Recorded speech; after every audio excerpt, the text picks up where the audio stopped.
Chapter 1042. Jiang Pingji ran a few laps with her beloved White and her pretty boy. She was drenched in sweat and her cheeks were red. "Your Highness, quickly put it on." Wei Ci frowned and lifted his hand to put the cloak on Jiang Pingji, who had just returned. He was drenched in sweat and had to stay outside in the cold wind. Even if his body was made of iron, he couldn't stand it. Jiang Pingji obediently allowed Wei Ci to drape the cloak over her. "Has my lord eaten breakfast?" "No, I just took Big White and Little White to exercise, so my stomach is empty now." "Did you bring anything in your sleeves, Zixiao?" The clothes of the ancients did not have pockets. After all, those things were not elegant.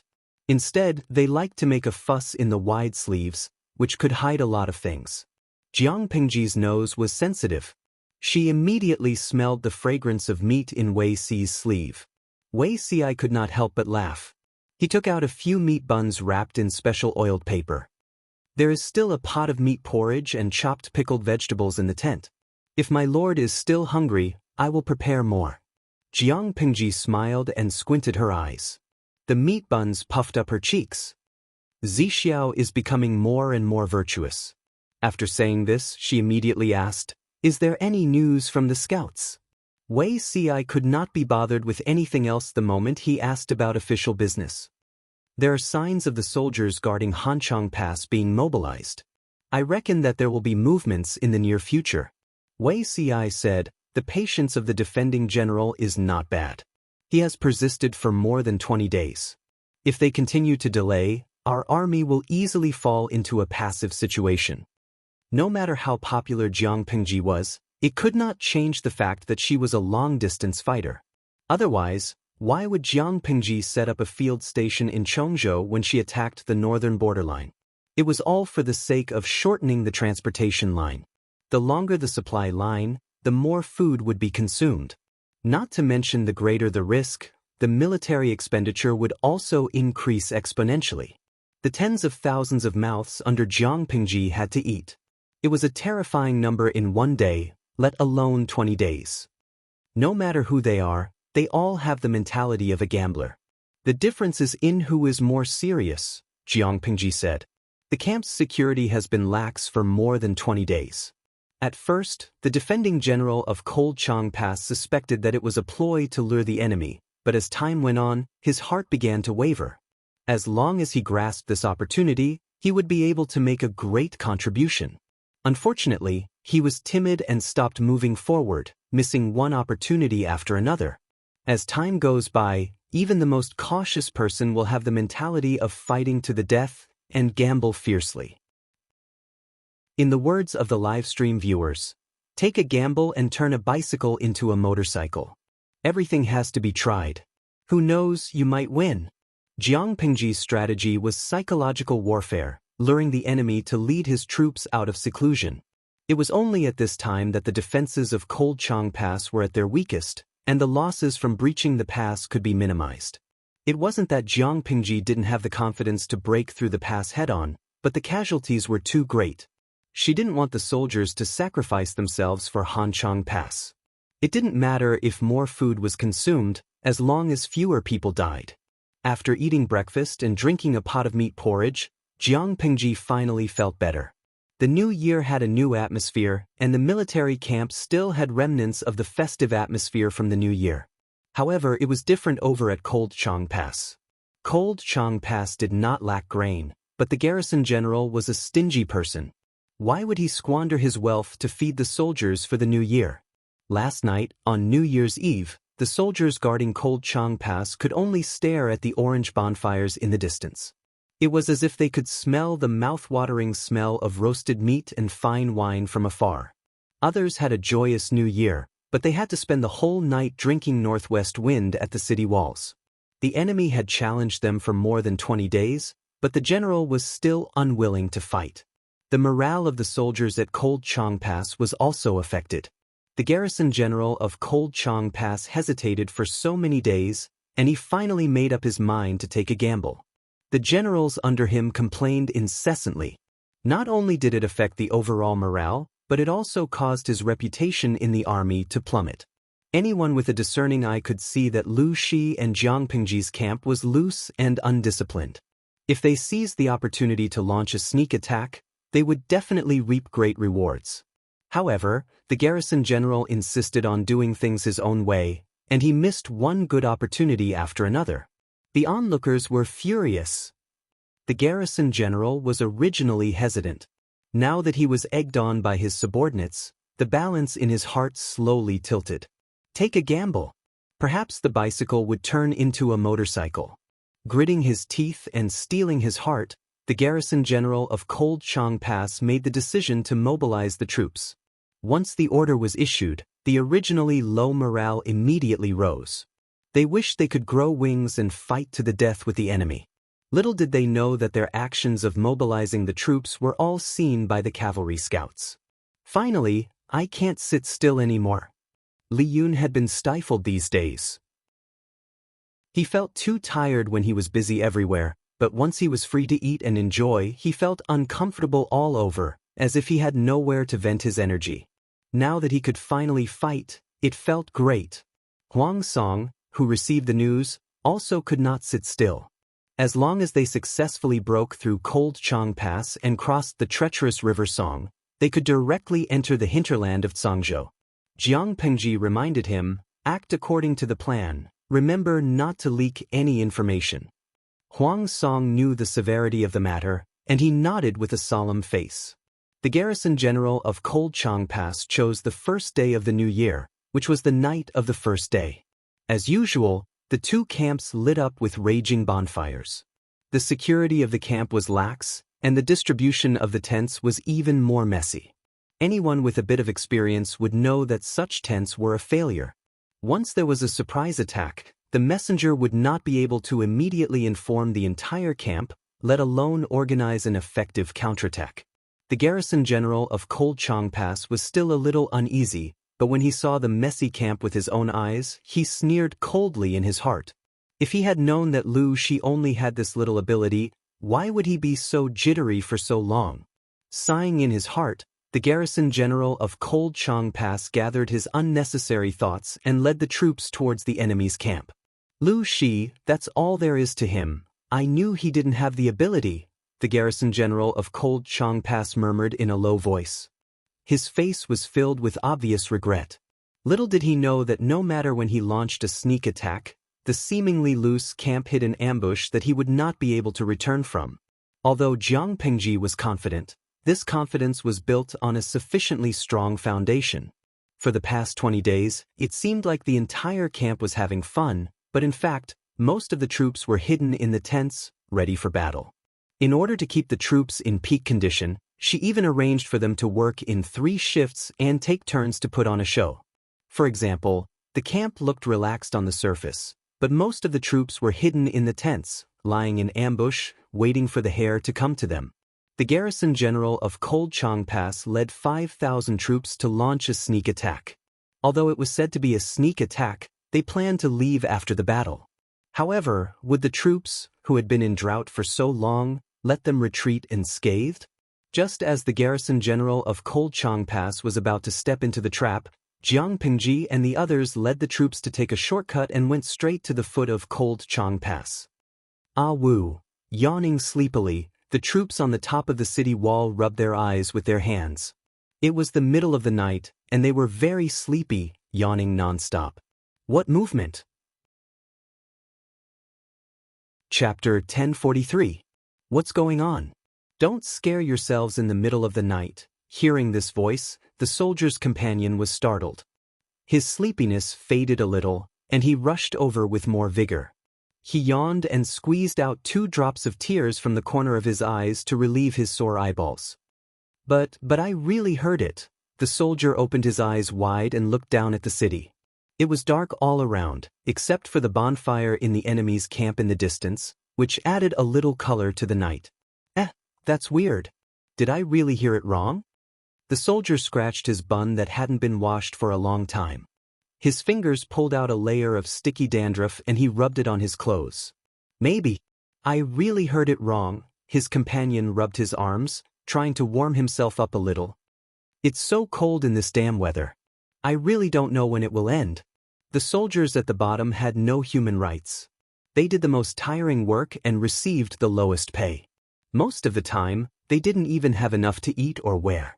If everyone was like this, such treatment wouldn't be very uncomfortable. It was good enough to survive in this chaotic world.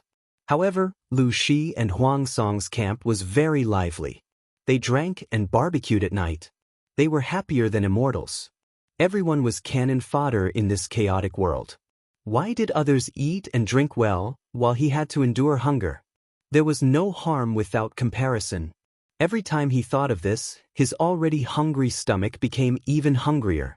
He was so hungry that it was difficult for him to even speak. "Buddy, I'm going to take a nap. Call me if anything happens.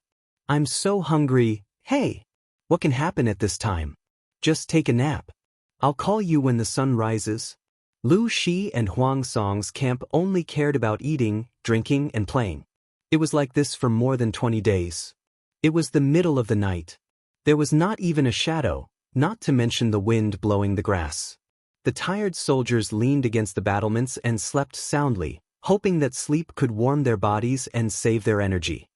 The soldiers at Hanchang Pass yawned continuously.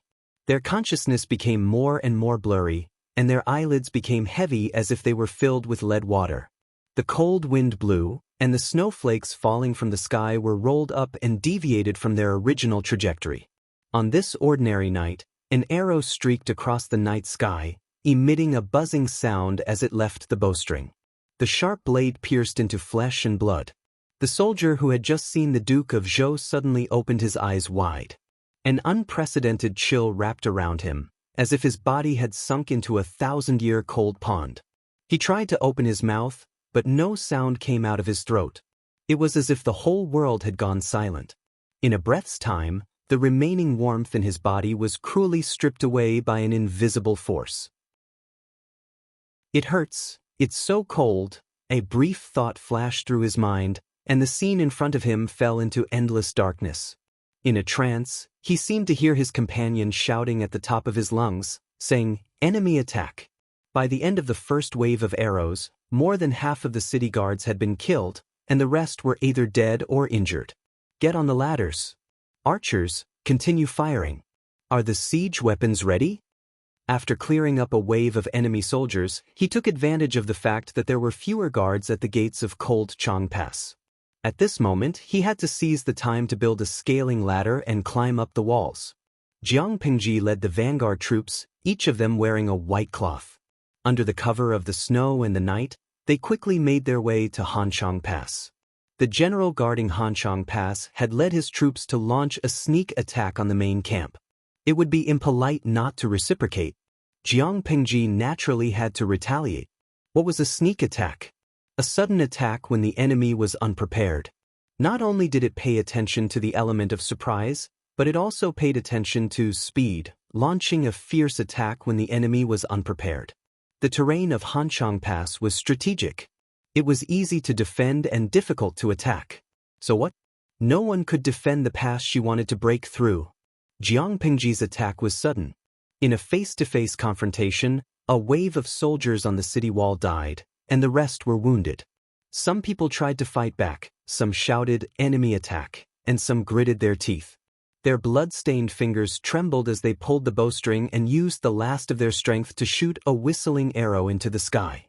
As soon as the whistling arrow was shot, the entire Hanchang Pass seemed to have welcomed a tremor. The soldiers were in an uproar.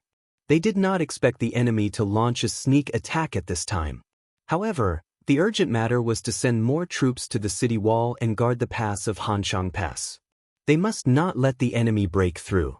Enemy attack, quick! In the middle of the night, many people had already entered a sweet dream.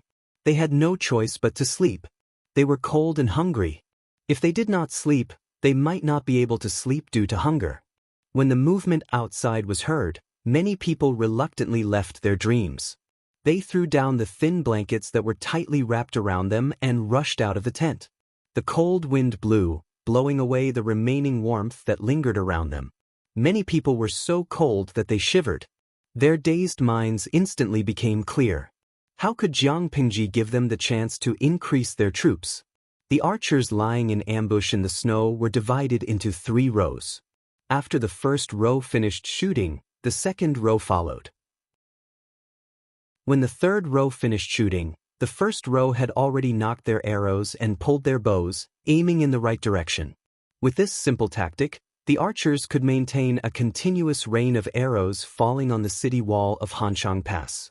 With the archers' cover, the scaling ladders were quickly pushed toward the city wall of Hanxiang Pass.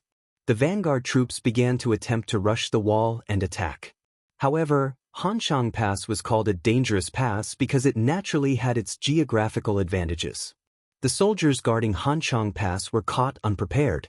The rapid attack almost made them unable to react. Of course, this was only temporary. When they reacted, they immediately used the terrain to counterattack. Jiang Pingji narrowed her eyes. Her dark eyes stared closely at the city wall of Hanxiang Pass. The road ahead of Hanxiang Pass was not smooth. The terrain was steep and narrow. It was not conducive for the use of siege weapons. If Jiang Pingji's siege ladders were not specially made, they would not be of much use. When the time came, they could only use the most primitive human flesh tactic and rely on huge casualties to force their way up the wall. However, they could still use the scaling ladders and use bows and arrows to open the way. Hanxiang Pass was not as tricky as imagined. Jiang Pingji turned on the live stream during the battle. 850,000 night owls squatted in the live stream room to accompany her. As they fought, the audience realized that there was something wrong with the soldiers guarding Hanxiang Pass. Fengqi Wutong, did you notice that the enemy's combat power is a little weak? Gui Shui Bupang, I don't think they are weak. It's obvious that our streamer is too strong. Piaoliu Feishu, they are indeed a little weak. If this situation continues, the streamer will definitely break through the pass in at most an hour. I zoomed in and found that the soldiers guarding the pass were a little old. They did not look very energetic. It was as if there were no strong young men in the entire army. The careless audience only watched the killing on the battlefield. They watched in the middle of the night with their blood boiling and excitement. However, the attentive audience realized that the enemy's combat power was different from what they had imagined. They occupied a dangerous pass, but they were still brutally beaten by Jiang Pingji. They were puzzled, but Jiang Pingji was well aware of it. It was not that the combat power of the soldiers guarding Hanxiang Pass was not high. It was clear that in order to succeed in the sneak attack, the general guarding the pass selected all the elites. According to the general's understanding of Hanxiang Pass, even if the remaining soldiers were not as strong as the elites, they could still defend the pass by relying on the steep terrain. Chapter 1044. Jiang Pingji listened to the shouts and counted the time. She seemed to have thought of something and her lips curled into a faint smile.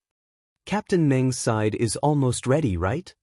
Jiang Pingji brought 15,000 men and Huang Song allocated 15,000 for the sneak attack on Hanxiang Pass.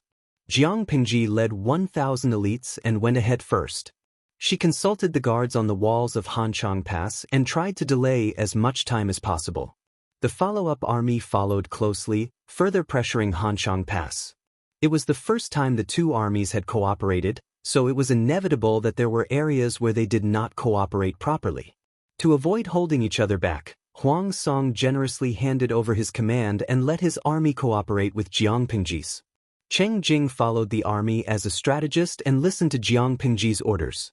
He looked at the improved scaling ladders that Jiang Pingji's army took out and the cooperation of the archers. A strange look flashed across his dark eyes. Cheng Jing said, looking at the time, it should be about time.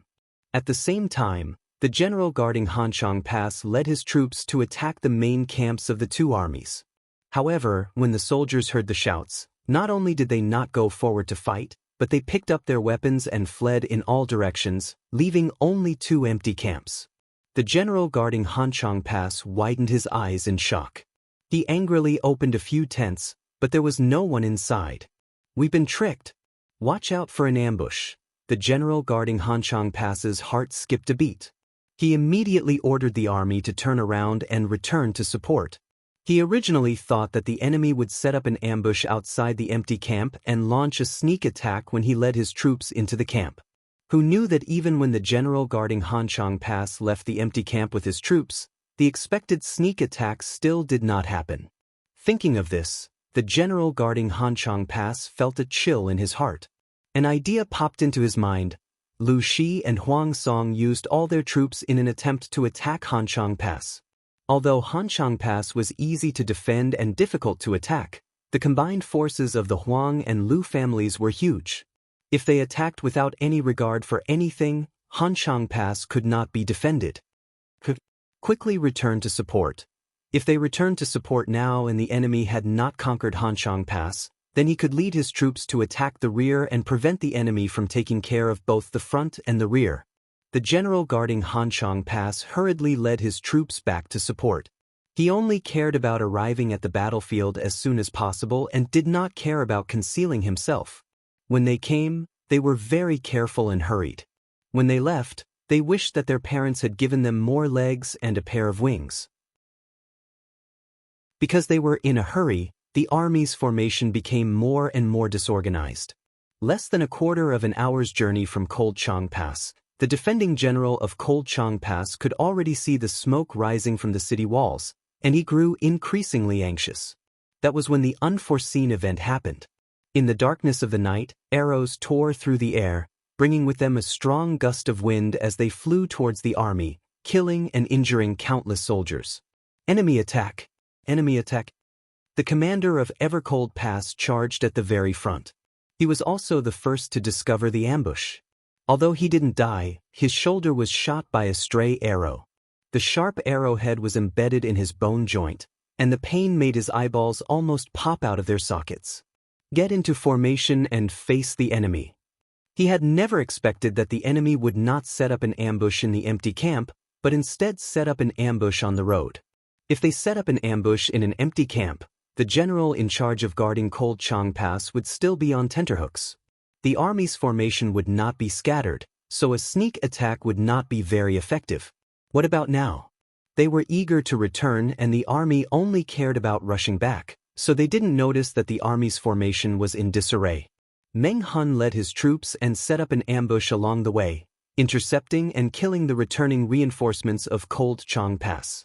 The two armies formed an alliance, and Meng Hun also had Huang Song's troops on his side. However, they did not hand over command, and instead fought on their own. Huang Song's family had many generals, and although this old general, Yuan Exin, was old, he fought bravely and fiercely. Other than him, the other generals of the Yuan clan also performed well, killing the enemy bravely. Meng Hun did not rush for quick success, and instead commanded the army to surround and kill the enemy. Meng Hun and Fu Wang's commanding styles were different. Fu Wang was a fierce wild wolf. Whether it was attacking or defending, he exuded a frightening ruthlessness. Meng Hun was different. He didn't care about merits and achievements, and pursued the greatest rewards with the least sacrifices. In other words, Fu Wang was a sharp blade, and Meng Hun was a thick shield. Yuan Xian's eyes were red from killing, and his body was covered in the enemy's blood. He couldn't even remember how many heads he had chopped off. Pa, yeah. Yuan Xian spat and yelled, using brute force to block the enemy's attacks, forcing them to retreat.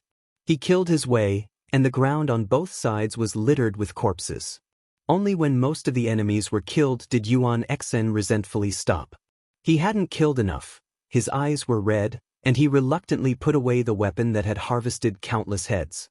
He glanced at Meng Hun from the corner of his eye, and he secretly spat on the ground, his eyes full of disdain. Why? Meng Hun had only killed a few people so far, and they were the heads that Meng Hun picked up after the enemy was defeated. His armor was clean. Did he look like a general who charged into the battlefield? TSK, you're not good at fighting, but you're good at commanding people with a glib tongue, Yuan Xian muttered and glanced at Meng Hun disdainfully. Meng Hun joined Jiang Pingji's camp, and he spent most of his time training the troops. Almost every batch of recruits had been tortured by him, so Meng Hun had a high prestige in Jiang Pingji's camp. However, because he didn't have any outstanding achievements, Meng Hun's reputation wasn't that great. Now that he was on the battlefield, he hadn't killed many people, his weapons were not stained with much blood, and his armor was clean. How was that appropriate? For a general, the enemy's heads and the scars on his body were the real merits. Yuan Xian didn't hide his dissatisfaction, and Nie Sun, who was ordered to supervise the troops, saw it. Captain Yuan, now that the two armies are cooperating, you can't. Before Nie Sun could finish, Yuan Xian looked straight ahead, bumped Nie Sun's shoulder, and walked away, refusing to listen to him. The two passed each other, and Yuan Xian said in a hoarse voice, "This is my business." "Why do you care about this old man's business? Who is Lu Shi? Does he need you to flatter him like this?" In Yuan Xian's eyes, Meng Hun's performance was mediocre. It was a disgrace for Yuan Xian to let such a person hold the military power. Nie Sun didn't stand on the same side as him, but he even helped Meng Hun. It was unreasonable. Thinking of this, Yuan Xian thought of Nie Sun and Meng Heng, who was under Jiang Pingji's camp. Yuan Xian's eyes darkened, and he snorted. He didn't trust Nie Sun, and now he was even more suspicious. Nie Sun was wearing a scholar's robe, and Yuan Xian was wearing heavy armor. The latter's bump hurt Nie Sun's left shoulder, and it was probably going to bruise. Yuan Xian left without looking back. He didn't even leave an apology. His attitude was terrible. Nie Sun's pretty face turned ugly for a moment. Yuan Xian used his seniority to flaunt his seniority in front of his lord, but he didn't even look at the situation of the battle. He was so stupid. For the sake of the big picture, he swallowed his anger and temporarily put this episode to the back of his mind. Meng Hun looked up at the sky and calculated the time in his heart. He led the troops to Hanchang Pass according to plan. Although the defending general of Hanchang Pass had taken away the elites, there were still about 20,000 soldiers left to guard the pass. Chapter 1045. It turned out that Meng Hun had underestimated his lord. There were only wrong names, but there were no wrong nicknames. What is Jiang Pingji's nickname? The 850,000 viewers in the live stream channel unanimously agreed. The humanoid battlefield was a killing machine. Give her an invincible machete, and she could destroy a battle fortress by herself. She was so strong that she didn't seem like a human. The terrain of Cultivation Pass was steep, easy to defend and hard to attack. The soldiers didn't have many points to focus on, so it was difficult for them to charge or retreat. The enemy occupied the advantage of the checkpoint and gradually recovered from their disadvantage. The battlefield seemed dangerous, but Cultivation Pass was still impregnable and unshakable. "My lord, we can't go on like this." Although the troops used ladders to climb up the city walls, the walls are narrow and it is not easy to get into formation. The walls of Cultivation Pass were narrow and there were too few places for the soldiers to stand. The number of soldiers that could scale the walls at the same time was not large. The enemy was different. They climbed the wall from behind the pass, and the terrain was more open. They could completely rely on their advantage in numbers to repel the people who climbed the wall. Looking at the corpses of their people falling from the city walls, not only did Feng Zhen's expression turn ugly, but Jiang Pingji's expression also turned gloomy. If it was an ordinary city, once the city walls were lost, the outcome of the battle would have been decided. However, there was naturally a reason why Changhan Pass was known as one of Tsang Prefecture's 3 natural barriers. If it were so easy to break through, the Meng family that occupied Sangzhou wouldn't have been able to stand firm for hundreds of years. Jiang Pingji decisively ordered, "Zisher, order the soldiers on the city wall to retreat." If they continued to waste time like this, their losses would only increase. It would be a meaningless sacrifice, and it was not worth it. Feng Zhen's expression changed drastically, and a look of struggle flashed across his eyes. But after a moment, his eyes turned resolute. "This subject obeys." "No." Cheng Jing stopped Feng Zhen. He gritted his teeth and said, "If we retreat now, our morale will plummet and we won't be able to break through.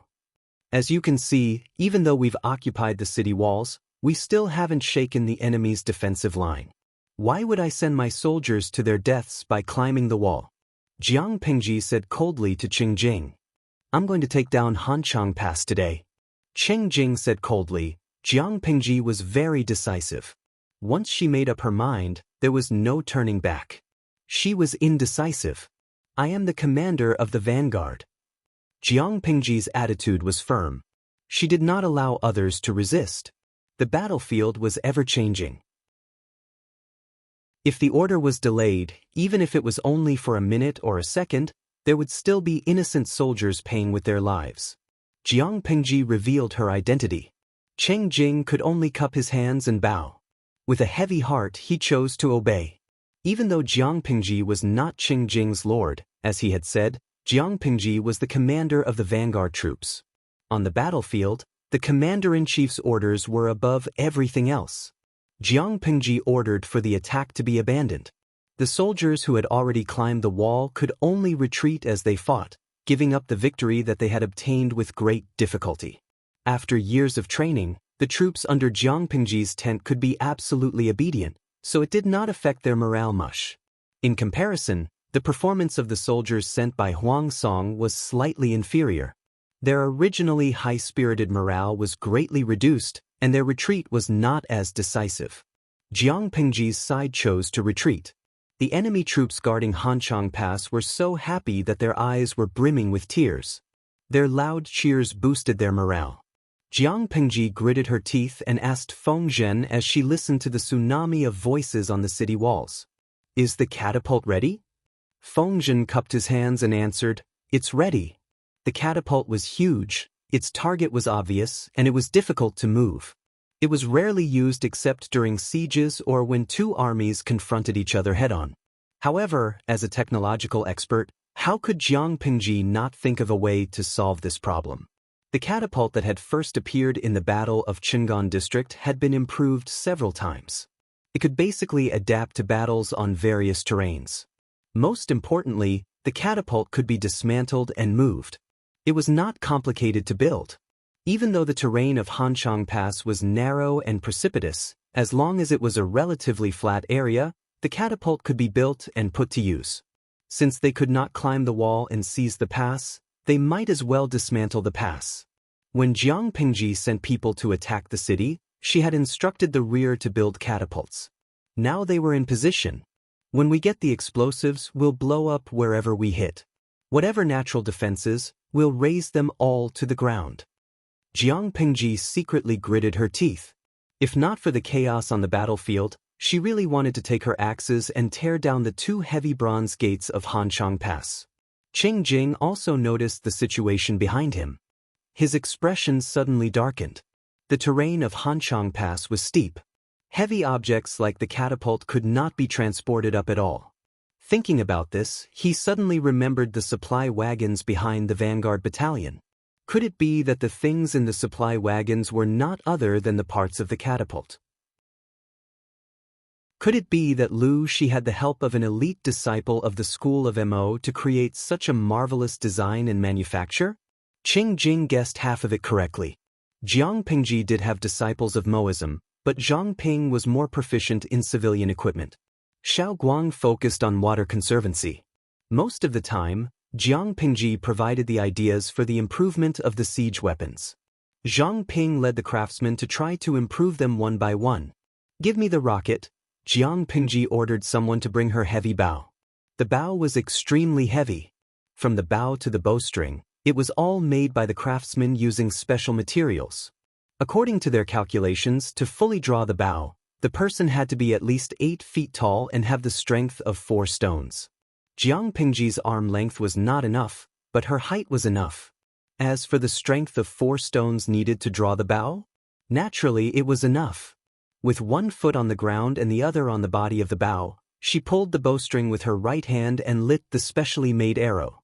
Her whole body gathered strength. Under the guidance of the great force, the heavy bow was drawn into a full moon. Hum! A heavy buzzing sound rang out. The huge arrow suddenly left the bowstring and flew toward the city walls of Hanchang Pass. The arrowhead made of refined iron sank into the gate of the city walls. Cracks in the shape of a spider web spread in all directions. The beam of the gate was actually perturbed. Charge at that place. Smash it. Jiang Pingji's night vision was very strong. She could clearly see the situation on the city walls of Hanchang Pass, but the others could not. They could not do it, let alone the catapult gunners at the rear of the army. Cheng Jing watched the whole process. His hands, which were hidden in his sleeves, were clenched tightly. His neatly trimmed, round nails left crescent marks on his palms. Jiang Pengji threw the huge bow to the orderly beside her. Her body was still surrounded by a vicious aura that had yet to dissipate. The guards on the city walls did not have time to rejoice. Huge rocks fell from the sky one after another, smashing into the city gates, the battlements, and the mountains on both sides of Hanchang Pass. The smiles on the faces of the guards at Hanchang Pass had yet to disappear. The huge rocks that fell from the sky caught them off guard. This was completely different from the script they had expected. Chapter 1046. The ferocious firepower caught the defenders of Cold Chang Pass off guard, and the advantage that they had regained with great difficulty was gone. In this era of outdated war equipment, catapults posed too much of a threat to checkpoints. Cheng Jing couldn't see the situation on the city wall clearly, but judging from the sounds, the battlefield had already deviated from them. Cheng Jing bowed deeply to Jiang Pengji as he recalled the earlier dispute. He thought that Jiang Pengji was being willful and rash, but looking at the current situation, it was clear that she had a card up her sleeve. Not only did he make prompt decisions and cut his losses in time, but he also made the most correct arrangements. At the same time, Cheng Jing could not help but feel fear and coldness in his heart. Jiang Pengji nodded at Cheng Jing, then said to the orderly, "Take my weapon, or I'll tear down Hanchang Pass today." With Hanchang Pass demolished, the Meng family of Zhangzhou would lose a natural stronghold. After crossing the treacherous River Pine, Zhangzhou would be stripped of its defenses and become a soft beauty. She could do whatever she wanted. She had killed the northern borderline. Why would she be afraid of the Meng family of Zhangzhou? Back then, I said that I would cut off the head of the Meng family with my own hands. Take this Frost Chang Pass's interest. Jiang Pengji murmured. Hanchang Pass, which was originally impregnable, was now full of potholes from the stone catapults. It looked exceptionally miserable. Stop the catapults, get on the scaling ladders and siege towers. Since they couldn't climb the walls and take over the city, they would tear down the city gates and advance from both sides. With the previous experience of climbing the wall and the formation of the defenders of Cold Chang Pass being smashed by the catapults, their second attempt at climbing the wall was rather smooth. The assembled siege wood was also in place. There were 20 soldiers on each side, carrying the siege wood as they charged towards the city gate. By the time Meng Hun arrived with his army, the main gate of Cold Chang Pass had already been torn down, and the two armies were engaged in a fierce battle inside the city walls. Meng Hun faintly had the urge to feel his scalp go numb. His lord was too capable. The strategists and generals under her were very pressured. Although they had yet to take down Cold Chang Pass, they had already broken through the city gates and taken over the city walls. There was almost no suspense in this battle. "Your Highness, I'm late." Jiang Pengji said, "Not late, not late. You came just in time. Lead the troops and defeat those bastards. Go back and eat your breakfast." Meng Hun. After being stunned for a while, Meng Hun answered firmly. His Highness had already given the order to take down Cold Chang Pass before dawn. "My lord, do you want—" Meng Hun looked at the two huge wolf teeth hammers in Jiang Pengji's hands. Just looking at them was enough to make him panic. Jiang Pengji said, "When the army takes over the city in trance," she really wanted to have a fight, but the two armies were locked in a fierce battle at the entrance of the city. Jiang Pengji couldn't possibly squeeze her way in, could she? When the army charged into Cold Chang Pass and the battlefield opened up, she would stretch her muscles and bones. Meng Hun heaved a sigh of relief. He was really afraid that his lord wouldn't treat him as his lord and would personally fight with his life on the line. Blades and swords had no eyes on the battlefield. If the lord dared to do this, the few masters would fight her to the death. Although Cold Chang Pass was a natural stronghold in Zhangzhou, with Meng Hun's reinforcements, the enemy gradually lost the battle line. When Jiang Pengji saw the situation, she howled and rushed into the enemy troops with two ferocious specially made wolf teeth hammers in her hands. One hammer could kill a person, two hammers could even overturn a house. The experienced viewers in the streaming room used the bullet screen to protect themselves. The dense bullet screen covered the bloody scene. Kixing Su, The streamer is getting more and more ferocious. One hammer hit from the top of a person's head to the ground cracked. Instead of sleeping in the middle of the night, you accompany the streamer in battle. You repay me with such a horrible and bloody scene?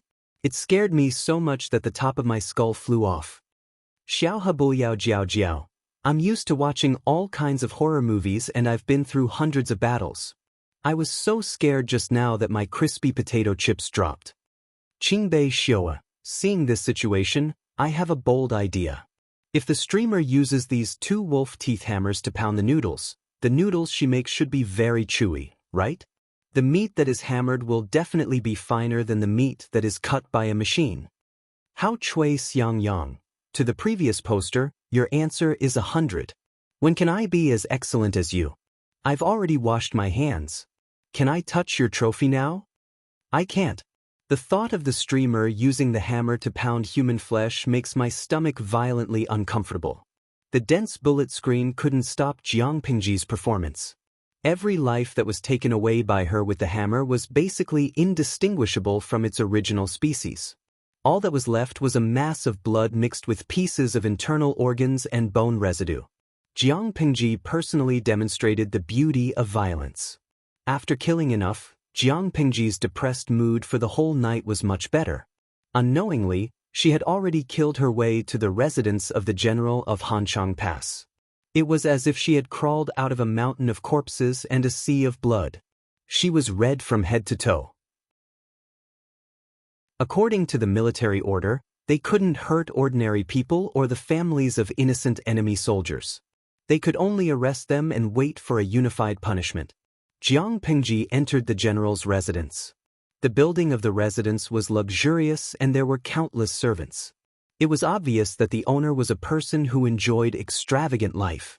Not only that, but the servant girls who looked panicked and could not escape in time were mostly delicate and charming with a slim figure. Tie them up. If they do anything else that violates the military order, kill them without mercy. Jiang Pingji governed the army strictly. The soldiers didn't dare to go against the law. However, besides her soldiers, there were also Huangsongs. It was inevitable that they would do something outrageous. Her worry was not without reason. When Jiang Pingji barged into the inner courtyard, she saw a few soldiers forcing 2 servant girls with hideous smiles. This kind of situation was very common. Huang Song had always forbidden it, but it couldn't stop the chaos of war. There would always be villains who took advantage of the chaos to commit crimes. Even if they were discovered, the low-quality soldiers would drag their companions into the mire and shield each other. However, Jiang Pingji was someone who couldn't bear to have sand in her eyes. She didn't even blink. With a few hammers, she took them away. Cheng Jing and Feng Zhen followed her.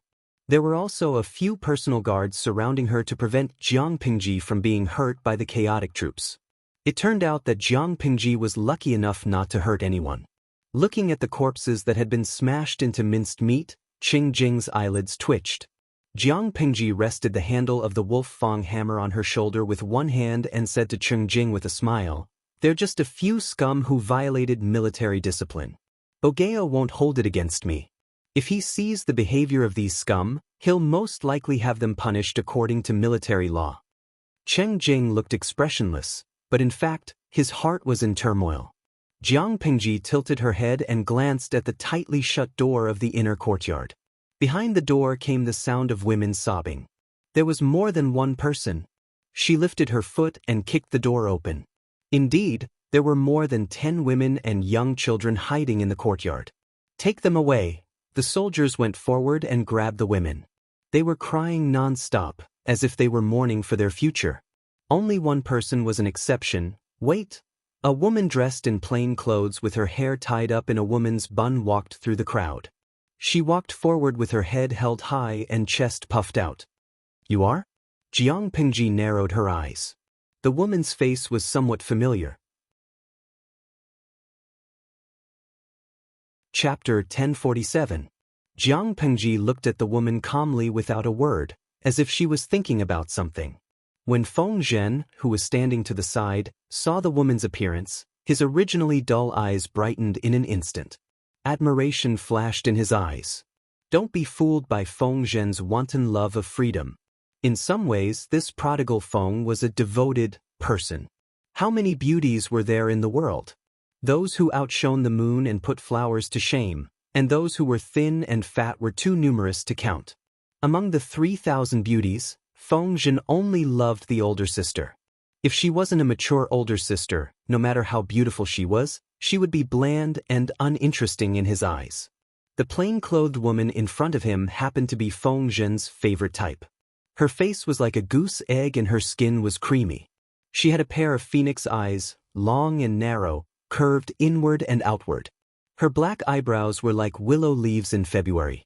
She had bright eyes and a slender figure. Her waist was like a willow. Even though she wore plain-colored clothes, it couldn't hide her maturity. According to Feng Zhen's standards, he would give this woman a high score of over 90. Although beauty was good, one didn't have to take it for oneself. Feng Zhen's attitude was still one of appreciation. Seeing that his lord didn't speak, Feng Zhen smiled and said, "Is what you said true?" The woman secretly clenched her fists in her sleeves, but her face was calm as she answered, "Everything I said is true. How would I dare to gamble with my own life?" The woman smiled faintly, as if her previous anxiety and worry were just an illusion. Hanchang Pass had been breached by the enemy. Cries of killing could be heard everywhere. The servants and maids were all busy escaping. How could they care about this family? The woman was born in Hejian County and married to Zhangzhou at the age of 20. Although she was a woman from an aristocratic family, she knew what would happen to the family of the enemy after the city was breached. Before Jiang Pengji arrived, the soldiers robbed and killed the servants who fled. They even had evil thoughts about the maids in the manor. When the other concubines were at a loss, the woman decisively gathered the women and children to hide in the inner courtyard. They used the walls to resist for a while. While hiding in the inner courtyard, she heard the sound of several maids being captured by the enemy. Their pitiful cries even drowned out the cries of killing outside. Therefore, when the door of the inner court was kicked open, the woman mistakenly thought that Jiang Pengji and the others had ill intentions. If he didn't do anything, the fate of all the women in the courtyard would be worrying, and even the children would find it hard to keep their lives. In desperation, the woman simply mentioned Jiang Pengji, hoping that there would be a chance of survival. She really knew Jiang Pengji. They had some contact when they were young. It was not a lie to say that she was an old friend. Feng Zhen glanced at the woman, then turned to look at his lord. She was staring at him with her black and white eyes. "This is interesting. My master is right in front of you. If you really are an old friend of my master, why didn't you recognize him?" He looked at the woman with a faint smile. She quickly understood Feng Zhen's meaning, and her already pale face instantly lost all color. Lu Shi." The woman turned her gaze and looked at Jiang Pengji, who was in the middle. Her words were filled with disbelief. She really didn't expect Jiang Pengji to be in front of her. Feng Zhen was just about to smile when his lord nodded at the woman. "Yeah, long time no see."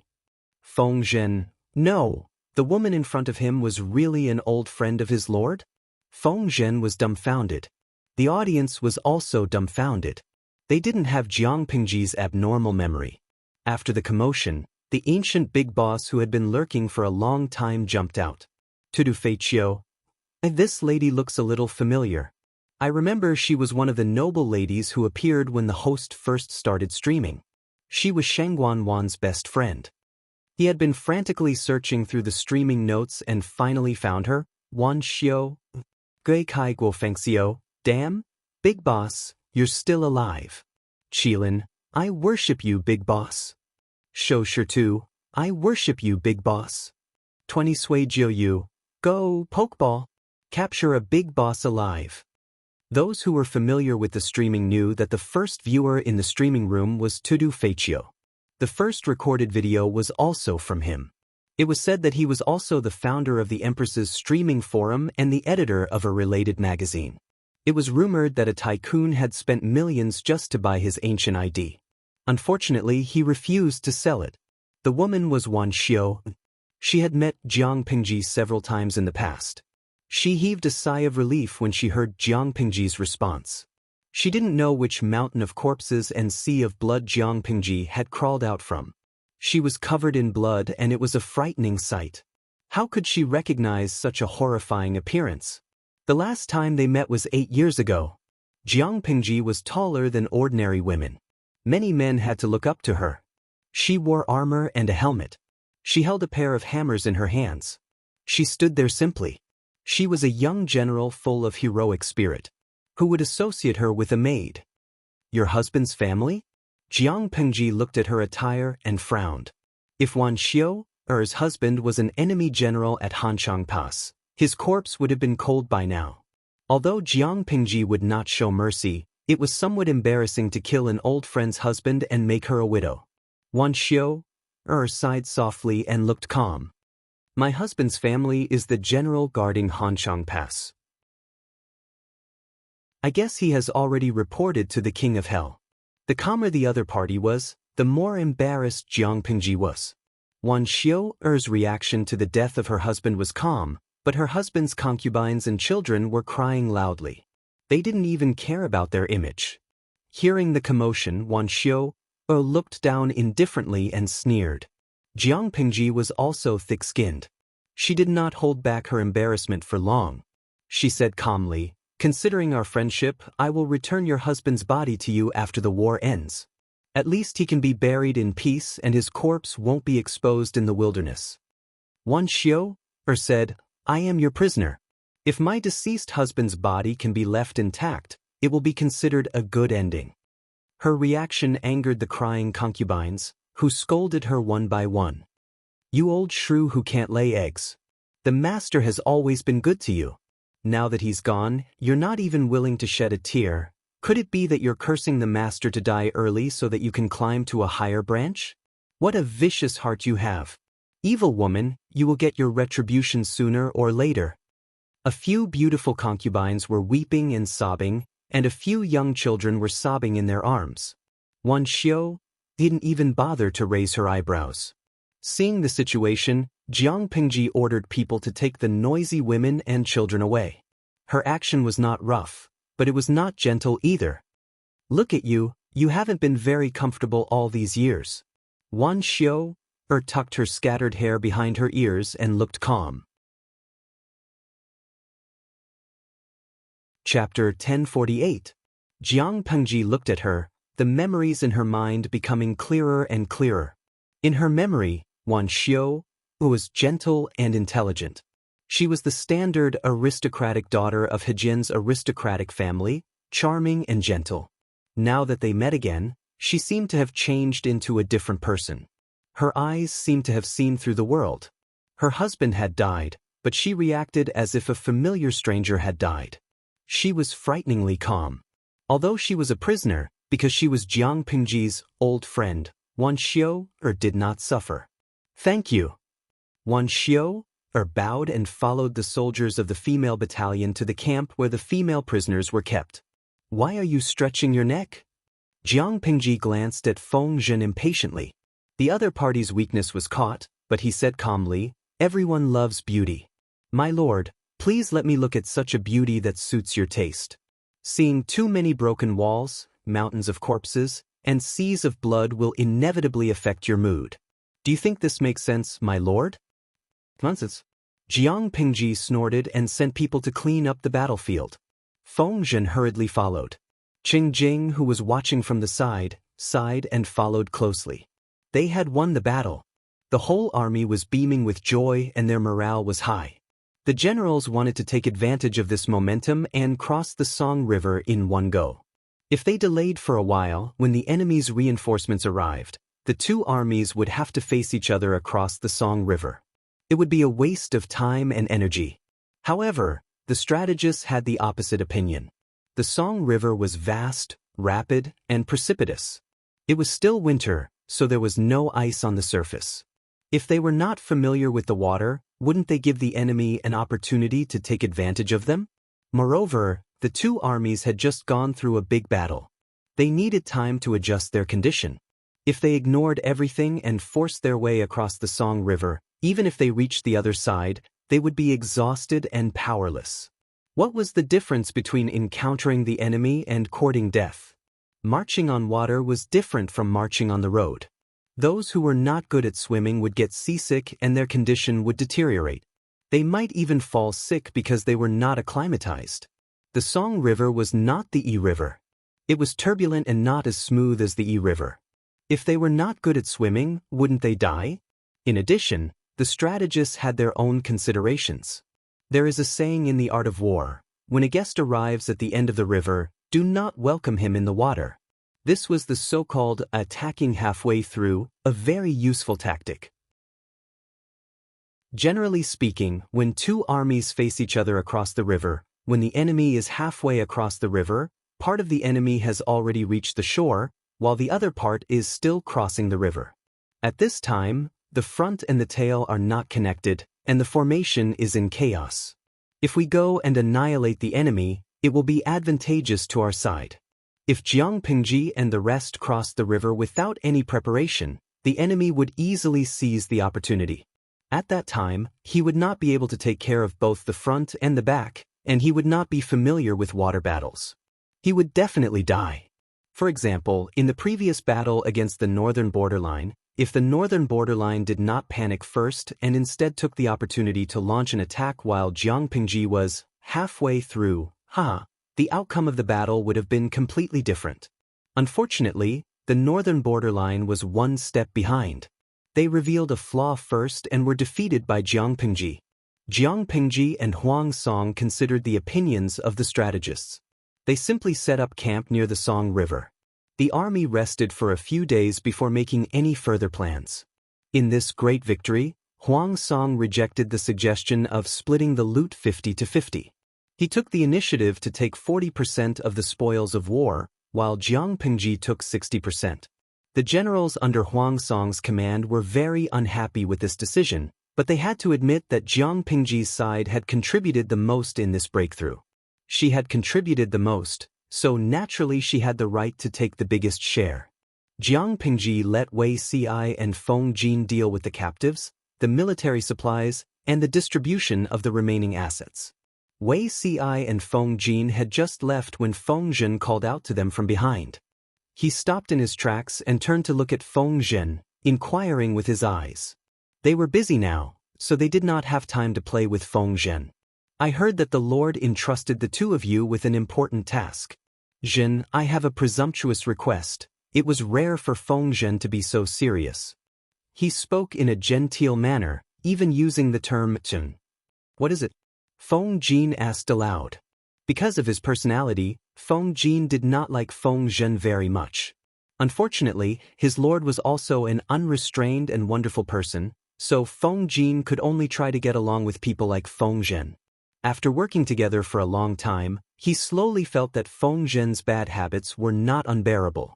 Feng Zhen looked at Feng Jin, then at Wei Ci, his expression hesitant. He wanted to pull one of them over to have a private conversation, but doing so would definitely offend the other person. In that case, he might as well go all out. In this battle, there was someone among the female captives. Feng Zhen smiled and raised his eyebrows. The expressions of the two people in front of him darkened. They didn't know. Seeing this, Feng Zhen hurriedly used Jiang Pingji as a shield and said righteously, "Don't misunderstand. That woman is an old friend of the Lord."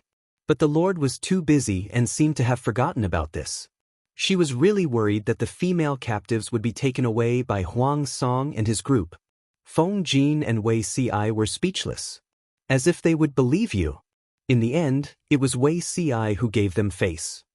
Who is that woman? No matter how frivolous Feng Zhen was, he was still a good friend. She and the Lord are both from Hejian County. She seems to be the widow of the defending general of Hanchang Pass. After asking around, her name is Wan Xiu. Wan Xiu?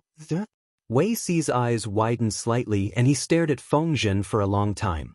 Wei Ci was no stranger to the name Wan Xiu. The Jiang dynasty was open-minded. After a woman married, she would continue to use her maiden name instead of the simple Wanshi of Feng. Wei Ci could remember the name Wan Xiu, for two reasons. First, this person made Feng Zhen change his mind. Second, she was Changsheng's confidant, Feng Yu's birth mother. If he remembered correctly, before Wan Xiu remarried to Feng Zhen, she was indeed the wife of a general under the Mengs. However, the situation in his past life and this life were different. In his past life, the Mengs were annexed by Huang Song. Wan Xiu's husband took advantage of the situation and defected to Huang Song. At that time, Feng Zhen was also working under Huang Song. After Huang Song was hounded to death by the Lord, Feng Zhen became loyal and even asked the Lord for the widowed Wan Xiu. Now, fate was too wonderful for words. Wei Xi said, "Okay, I'll remember this." In fact, there was no need for Feng Zhen to come over to remind her. Jiang Pingji had not forgotten about this. After she finished her business, she got up and went to the women's camp to see Wan Xiu. In any case, she was an old friend. She even killed her husband. It was only right to give her some preferential treatment. "Do you want to keep your husband's family?" Jiang Pingji asked her. "If they are, it's not a problem to give them some food to eat." 3 concubines, 6 concubines, 4 maids who had slept with him, and 5 children, 2 boys and 3 girls. With such a large lineup, one could imagine the days Wan Xiu had spent in their backyard. Wan Xiu said, "Everyone has their own fate. Let's leave it to fate." Leave it to fate? Did that mean she didn't care? Jiang Pingji was surprised. "Don't you want to leave a bloodline for your short-lived husband?" A hint of coldness flashed in Wan Xiu's eyes.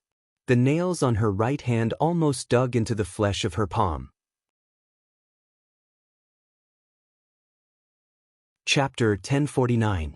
Previously, a concubine insulted Wan Xiu as an old shrew who couldn't lay eggs.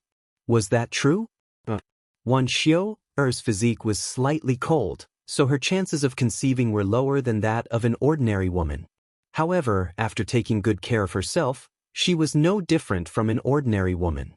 After 2 years of marriage, the child she longed for arrived.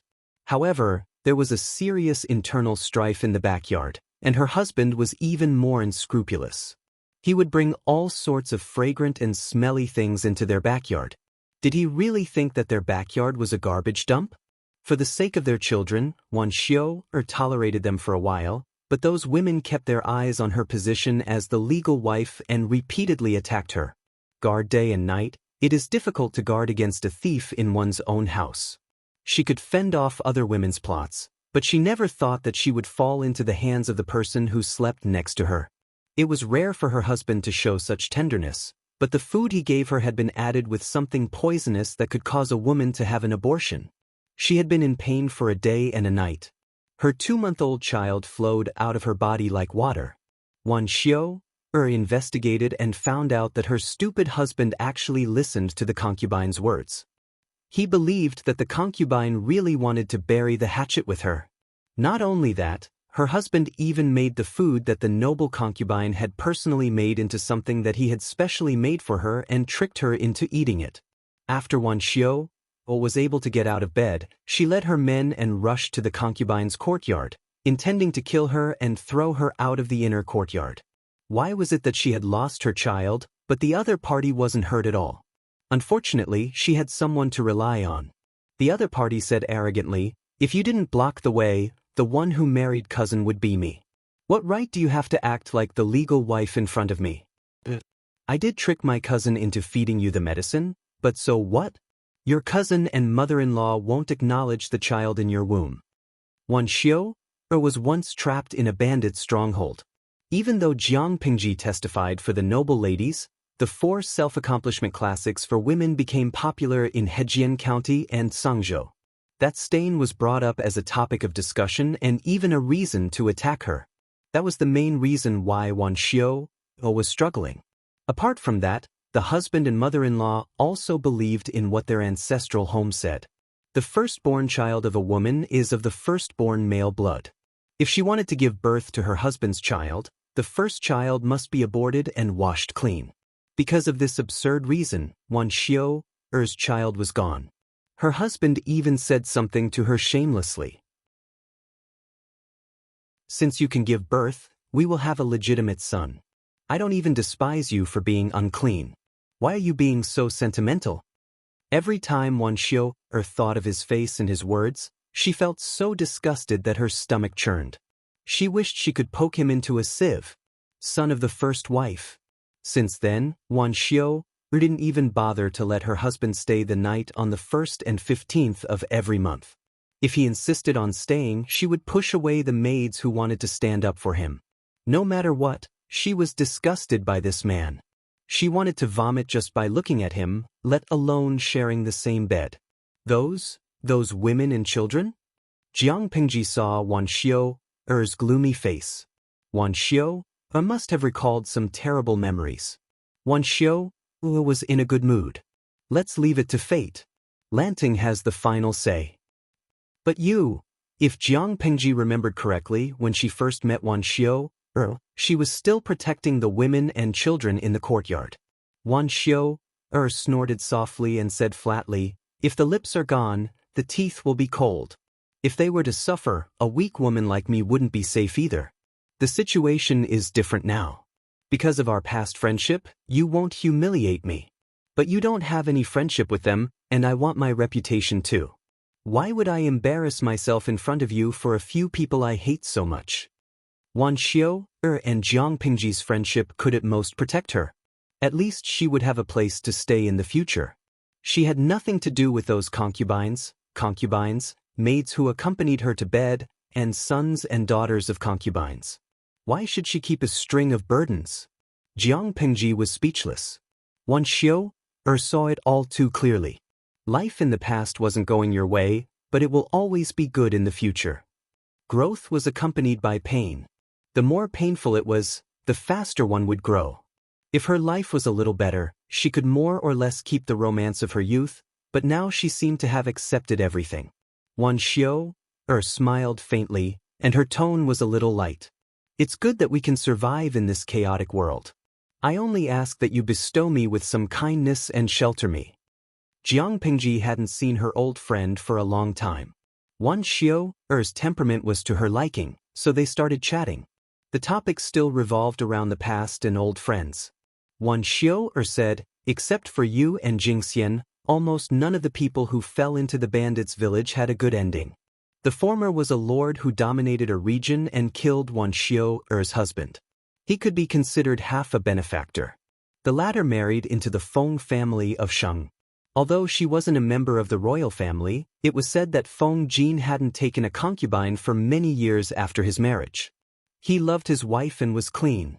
For women, marrying someone was like marrying Feng Huayu." Jiang Pingji said, "I don't know about others, but Wan is okay."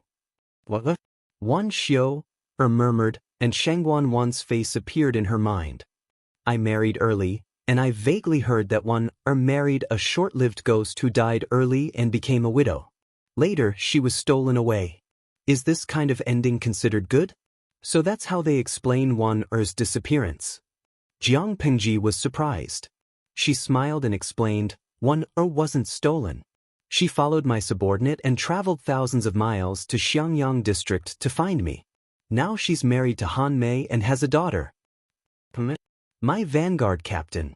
His surname is Li and his given name is Yun. His courtesy name is Han Mei." After listening, Wan Xiu let out a long sigh. There was a hint of envy in her voice. She has good luck.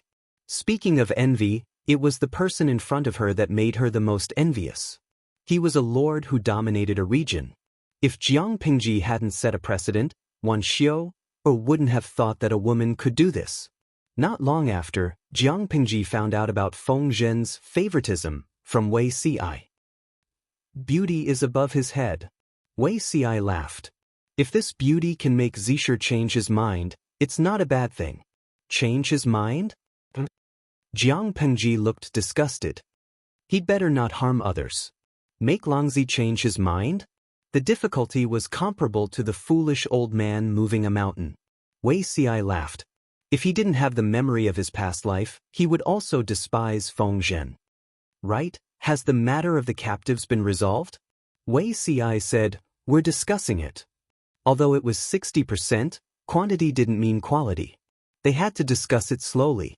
If they got a bunch of old, weak, sick, and disabled people, They might as well not have anything.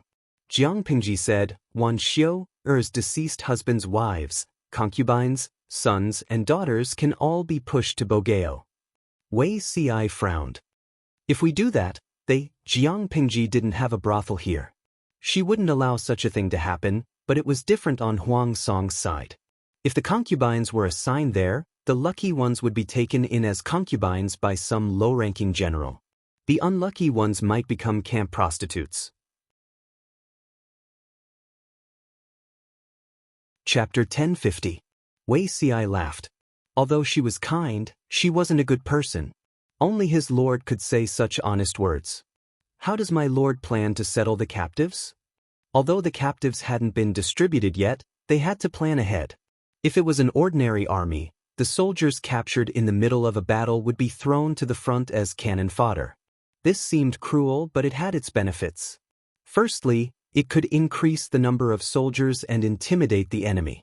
Secondly, it could use proper methods to get rid of the weeds. Thirdly, it could reduce the number of people to feed the army and save on food expenses. Finally, it could use them as a shield.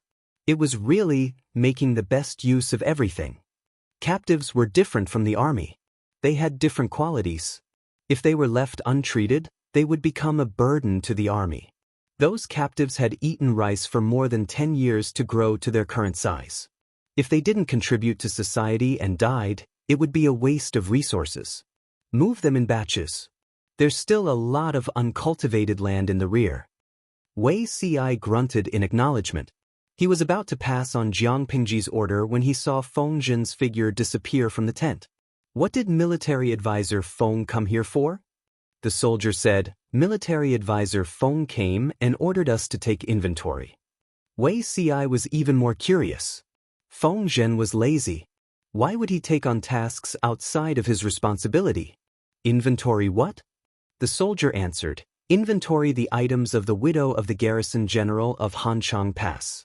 Military advisor Feng said he wanted to return them to their owners. The corner of Wei Ci's mouth twitched. He knew Feng Zhen wasn't that diligent. Is there a list? Let me see. Wei Ci stretched out his hand. The soldier hurriedly passed the list to him. The items on the bamboo slips were all things that Feng Zhen wanted. There weren't many items. Other than clothes, jewelry, silks, and playthings, there were also a few deeds to land in the Zhangzhou region. There was almost no money. Overall, this list wasn't worth much. With Feng Zhen's current status, no one would say anything if he secretly kept these items. However, this kind of behavior was not a big deal, but it was also a stain on his reputation. Wei Ci frowned. He opened the bamboo scroll and a piece of paper fell out. What's this? The soldier said, It's a note from Counselor Feng. He said that if the items on the list are exchanged for money, he will fill in the gaps. The corners of Wei Ci's mouth twitched. He had wronged the prodigal son. Although the prodigal son was frivolous, he was also cautious and careful. How could he easily give others a handle on him? What time is it now? Why don't you look at the occasion when you're chasing after a beauty? After 2 or 3 years in the army, a Sao could compete with a Diaochan. From the start of the northern borderline's preparations for war until now, Feng Zhen had indeed been single for a long time, but this wasn't a reason for him to be moved by the sight of a beautiful and widowed royal sister, right? What do you mean by returning the item to its rightful owner? Wasn't he just taking the opportunity to make a good impression and see if there was a chance for him to take advantage of the situation? These words were a misunderstanding of Feng Zhen. In his opinion, admiring a beautiful woman was a form of enjoyment. Admiring her was one thing, but it did not mean that he wanted her for himself. To be honest, he quite admired his lord, but even if he was given 10 guts, he wouldn't dare to think about her. After fighting for so many years, it was rare for him to see a woman that suited his taste. Was he not allowed to take a few more glances? Lady Wan, take a look. Are there any that you missed out? Wan Xiu was flattered. No matter how ignorant she was, she knew that Feng Zhen was Jiang Pingji's strategist. How could she not be scared when he came in person? Feng Zhen's ability to handle matters was inversely proportional to his moral integrity. Wan Xiu took a quick look, and it seemed as if he was missing nothing. Governor Lu, thank you for your kind intentions. I'll have to trouble Mr. Feng to make another trip. Wan Xiu could not figure out whether Feng Zhen's actions were Jiang Pingji's instructions or something else, but seeing that he looked genial and not impatient, she thought that he should be easy to talk to. Wan Xiu deliberated and said, "There is one thing that I would like to trouble Mr. Feng with." Feng Zhen dressed up carefully and restrained his unruly expression. He was still a man of good looks and appearance. "Lady Wan, please speak." Wan Xiu thought for a while and said hesitantly, "It's like this. I have 2 panzerhua plants in my yard. My deceased mother planted a yard when she was alive. When I got married, my deceased mother gave me a seedling of the panzerhua. I've raised them for many years, so I have some feelings for them." Panzerhua? Feng Zhen was very knowledgeable. Naturally, he had heard of this ornamental plant. It was rumored that in some borderlands, the panzerhua was used as a token of love between men and women. When a mother gave her daughter a panzerhua on her wedding day, it was also a blessing. It was no wonder that Wan Xiu was reluctant. "Lady Wan, you want to move the panzerhua in your yard?" If it was moved, it would be difficult for the plant to survive. Wan Xiu laughed. She seemed to be amused by Feng Zhen's imagination. She explained, "The army is still at war. How can I let Mr. Feng allocate troops to dig panzerhua for me?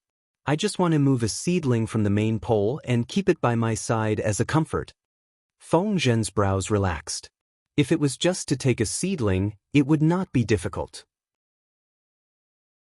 Coincidentally, they were still resting and Feng Zhen was an idler. He volunteered to accompany Wan Xiu. Feng Zhen was not invisible. The news of him accompanying a beautiful woman out of the army camp quickly reached Jiang Pingji's ears. "Can't you look at the timing when you're hitting on a girl?" Jiang Pingji's expression was twisted. She broke the brush in her right hand. She was busy, but Feng Zhen only cared about hitting on a girl. What did humans do? Feng Zhen could not feel Jiang Pingji's resentment. He accompanied Wan Xiu to her original residence and went all the way to the inner yard. Indeed, there were several panzerhua plants in the inner yard. Panzerhua was not a flower. To be precise, it was a tree. According to historical records, the panzerhua was 12 feet tall. It had 3 branches and looked like it would burn at night. Apart from that, there was also a record of cut paulownia wood. The flowers wither in February or March. Feng Zhen had heard of the panzerhua, but it was his first time seeing it. Only a small number of influential people could keep it in their homes as ornamental plants. If Wan Xiu's deceased mother had not been born into a high status, she would not have been able to keep it in her backyard. Feng Zhen sat on the ground and craned his neck to look at Wan Xiu. After looking for a while, his neck was sore. He had not slept well for the past 2 days because of the war. Leaning against the tree trunk, he felt sleepy. Wan Xiu saw his movements and remembered that Feng Zhen had come all the way here with her. She felt grateful. She did not have anything valuable on her, and he did not care for it. Instead of giving him something valuable that would only make him a laughingstock, it was better to give him something practical. However, she was now a widowed woman. It was not appropriate for her to give Feng Zhen anything alone. She might as well give Jiang Pingji and the others their share. After processing the panzerhua, you can use it to fill pillows. Then, you can stuff some dried flowers to help you sleep. It will be more comfortable than a wooden pillow. Feng Zhen came to his senses and replied, "It has such an effect." Chapter 1051. The two of them chatted on and off. Wan Xiu was a meticulous person. She quickly learned about Feng Zhen's basic situation from their conversation. He was a widower with a son. His eyes lit up when he talked about his son. He said he didn't like him, but he couldn't hide his pride. Wan Xiu looked calm on the surface, but she found it funny. She thought that someone who could work for the female lord must be cunning and cunning. She didn't expect Feng Zhen to be so innocent. Well, he was much cuter than those hypocritical and pretentious men. To prevent all the seedlings from dying, Wan Xiu moved 2 more seedlings and took good care of them. They should survive. Seeing that she was done, Feng Zhen got up and sent her back to the temporary tent of the women's camp. Wan Xiu lit an oil lamp and found the dried panzahua flowers she had dried last year. She made a few pillows overnight and stuffed the dried flowers into them. Thin, narrow, and tall wooden pillows were popular. The higher one's status, the better the wooden pillow. Wooden pillows were too tall, which caused many people to suffer from stiff pillows. Wan Xiu's mother was the same. Her mother dried the fallen panzahua flowers, picked the softest and thinnest ones, and stuffed them into the pillows as fillers. Wan Xiu didn't like wooden pillows. Her husband hadn't slept in her room for years, so she changed her pillow. As long as she was comfortable. Wan Xiu asked the female soldier to send a few pillows out that night, so as not to attract gossip. Jiang Pengji benefited from this. She hugged the soft pillow and sniffed it. It had a slight fragrance. What's in it? It smells good. Jiang Pengji was having her meal when she received it. Feng Zhen had been forced to work overtime. She watched him work to see if he had the time to flirt with girls. Feng Zhen saw the things in Jiang Pengji's arms and remembered what Wan Xiu had said yesterday. The corners of his mouth curled into a smile. If nothing went wrong, he would see the same gift when he returned to the tent after finishing his task. Thinking about this, he felt that it was a pity. Alas, the one and only gift was shared and enjoyed by others. It was others who benefited from him, but it seemed like he benefited from the Lord. In the name of thanking Jiang Pengji, Wan Xiu gave Jiang Pengji and the strategists and generals whom Jiang Pengji valued highly. It should be panzahua, Feng Zhen replied. Panzahua? Using dried flowers as the pillow core, she's really thoughtful. Jiang Pengji didn't know what it was, but she thought the name sounded nice. Pinching the soft pillow, Jiang Pengji planned to try it at night. Xiu is really clever. This pillow can be changed. Jiang Pengji noticed that there was a rope on one side of the pillow. She pulled it open and realized that the two sides were not sewn together with a needle and thread. Instead, they were tied tightly with a long rope, but there were no gaps. Jiang Pengji untied the rope and took out the thing inside. She lowered her head and did not notice the huge change in the bullet screen in the live streaming room. Zuowanyan, you scared me to death. When I first heard of panzahua, I thought a city was stuffed into my pillow. I am Susu, how embarrassing. I misunderstood too. Junpo, Chowdosak, I remember panzahua is another name for the ancient kapok tree, right? Kapok tree. Most of the audience was still confused, wondering what kind of flower panzahua was, but some of them had already figured it out. This thing is a kapok tree. I don't like to eat apple, I've seen it before. I remember that kapok was an ornamental plant in ancient times. It was only later processed and used. Glutinous rice ball soldier, wow, does this mean that the streamer can grow cotton now?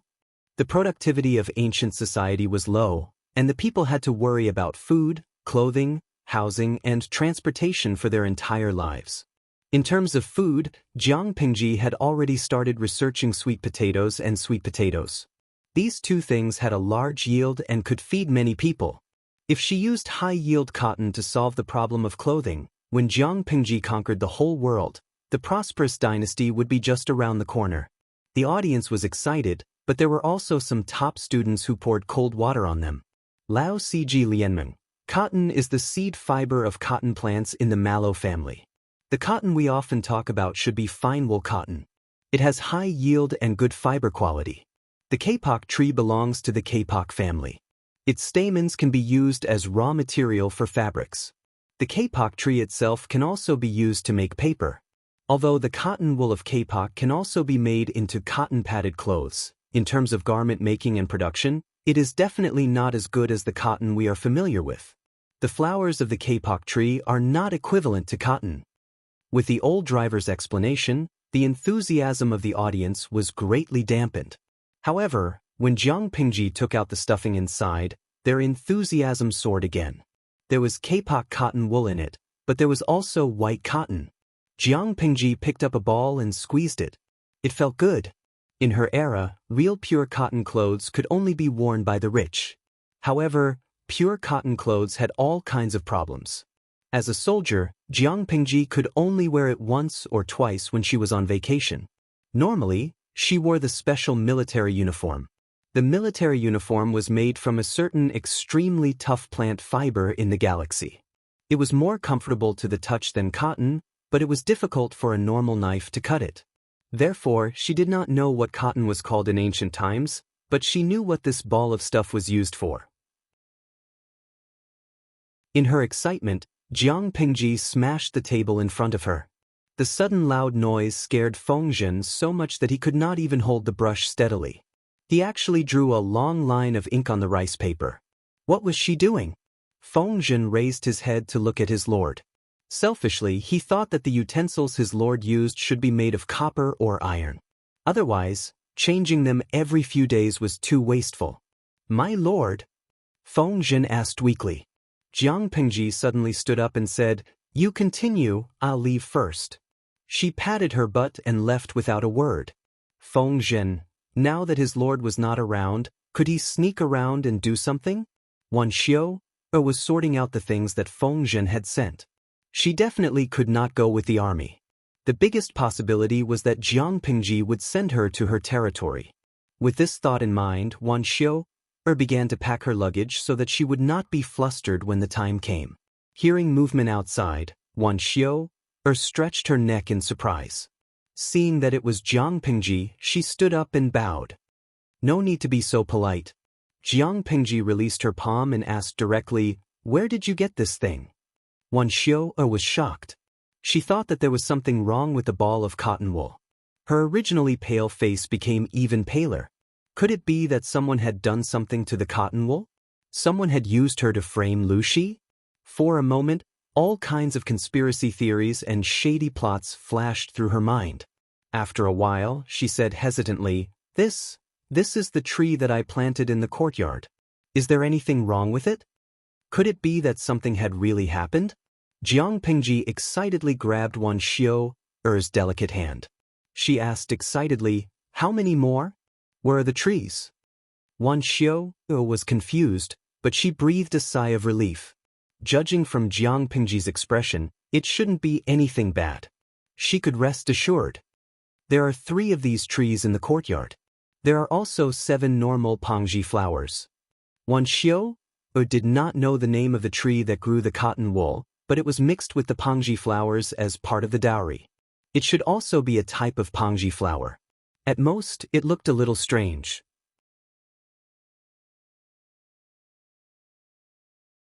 Chapter 1052. Take me to have a look. Jiang Pingji's eyes shone as she requested. Although it was a request, Wan Xiu had no room to refuse. Wan Xiu said, "The mansion is some distance away from the camp. Don't you want to send someone to prepare a carriage and guards first? You're the lord of a region. If you're alone, there might be an accident. They're still planted in the inner courtyard of the previous mansion. They can't run away." Jiang Pingji did not listen to these words.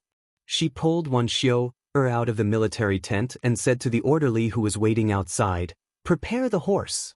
She was a swift and decisive person. The cotton was an important matter related to the people's livelihood. She did not want to wait for a moment. She was too rough during the war. She did not know if she disturbed the few cotton plants. The orderly pulled White over. Jiang Pingji leaped onto the horse's back and extended her hand to Wan Xiu.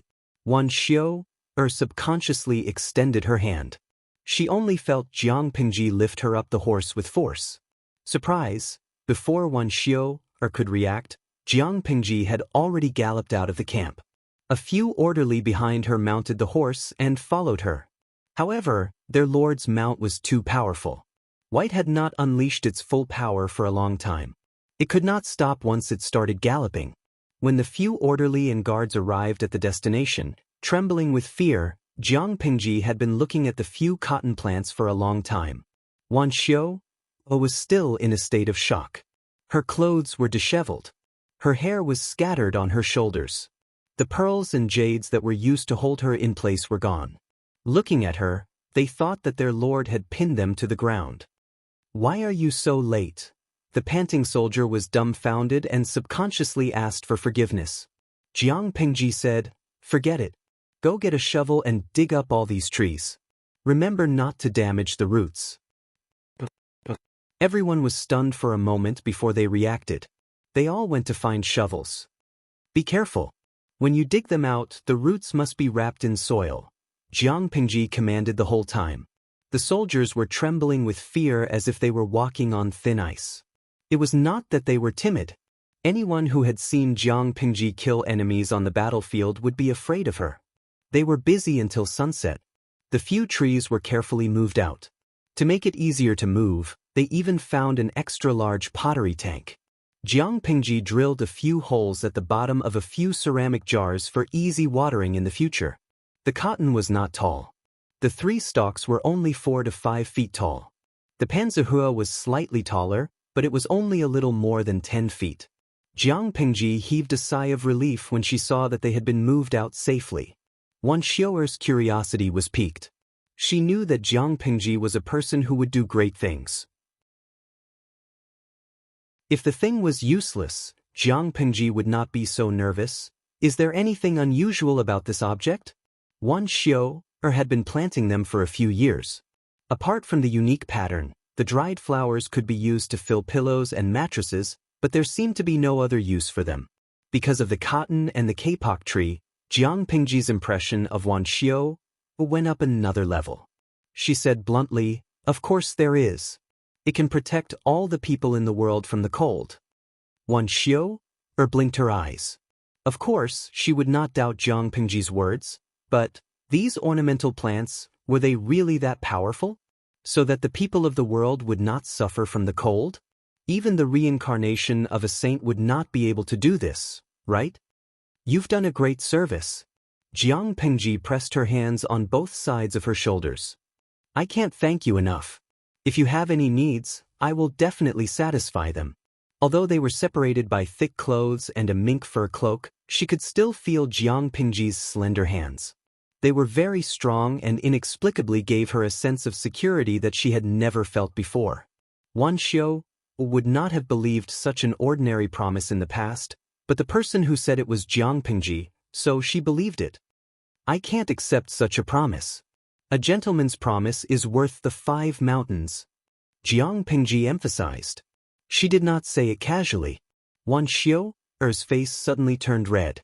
She rolled her eyes at Jiang Pingji and said in an annoyed tone, So many years have passed, but your glib tongue has not deteriorated.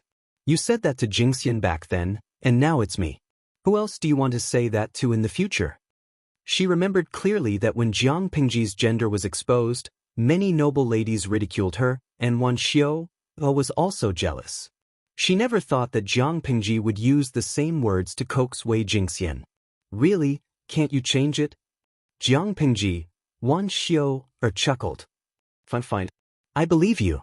I don't ask for much. Just give me a place to stay. Jiang Pingji responded with an "oh" and said, Yes, I will definitely provide for you. Wan Xiaoer was overjoyed.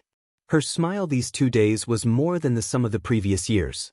Although Jiang Pingji knew about cotton, she did not know how to raise it. Wan Xiaoer, on the other hand, had dealt with it for a few years and had more experience than her. So, Jiang Pingji asked her, What plans do you have for the future? Wan Xiaoer combed her messy long hair and smiled. I am under your protection. Other than that, what other plans can I have? Jiang Pingji shook her head and explained. What I mean is, do you want to have a career in the future? Wan Xiaoer's hand froze beside her ear. Did she hear wrongly? I have no strong points. I am just a woman. What career can I have? Jiang Pingji said, You have a strong point that others don't have. After conquering Zhangzhou, I will have to rest for a few months. It is not the right way to be militaristic. I have to give the soldiers and people a chance to rest and recuperate. I plan to pick a few good fields to try planting these cotton. After accumulating experience and good seedlings, I will pick a suitable place to expand the scale of planting. There is also news from Wanzhou. Huijuan spinning wheel has made a breakthrough. The spinning speed is extremely fast. If the two are combined, who knows how many people will benefit? Wan Xiaoer was stunned on the spot. Her mind was in a mess. Although she did not understand, Wan Xiaoer knew that Jiang Pingji would not lie to her about such things. This was definitely a good thing. Before Wan Xiu married, she was the daughter of a noble family.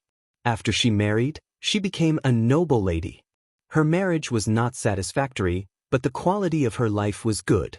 It was indeed difficult for her to be tormented by cotton planting. However, Wan Xiu had experienced a disaster. She knew that in troubled times, without anyone to protect her, her life would not be any better. Even if there were no benefits to it, she would not refuse Jiang Pingji's suggestion. On the other side, Feng Zhen knew that his lord had left the army camp on horseback. This frightened him. There were still remnants of the enemy's troops outside. If his lord was careless and encountered some rascals, he would be in trouble. Feng Zhen was anxious.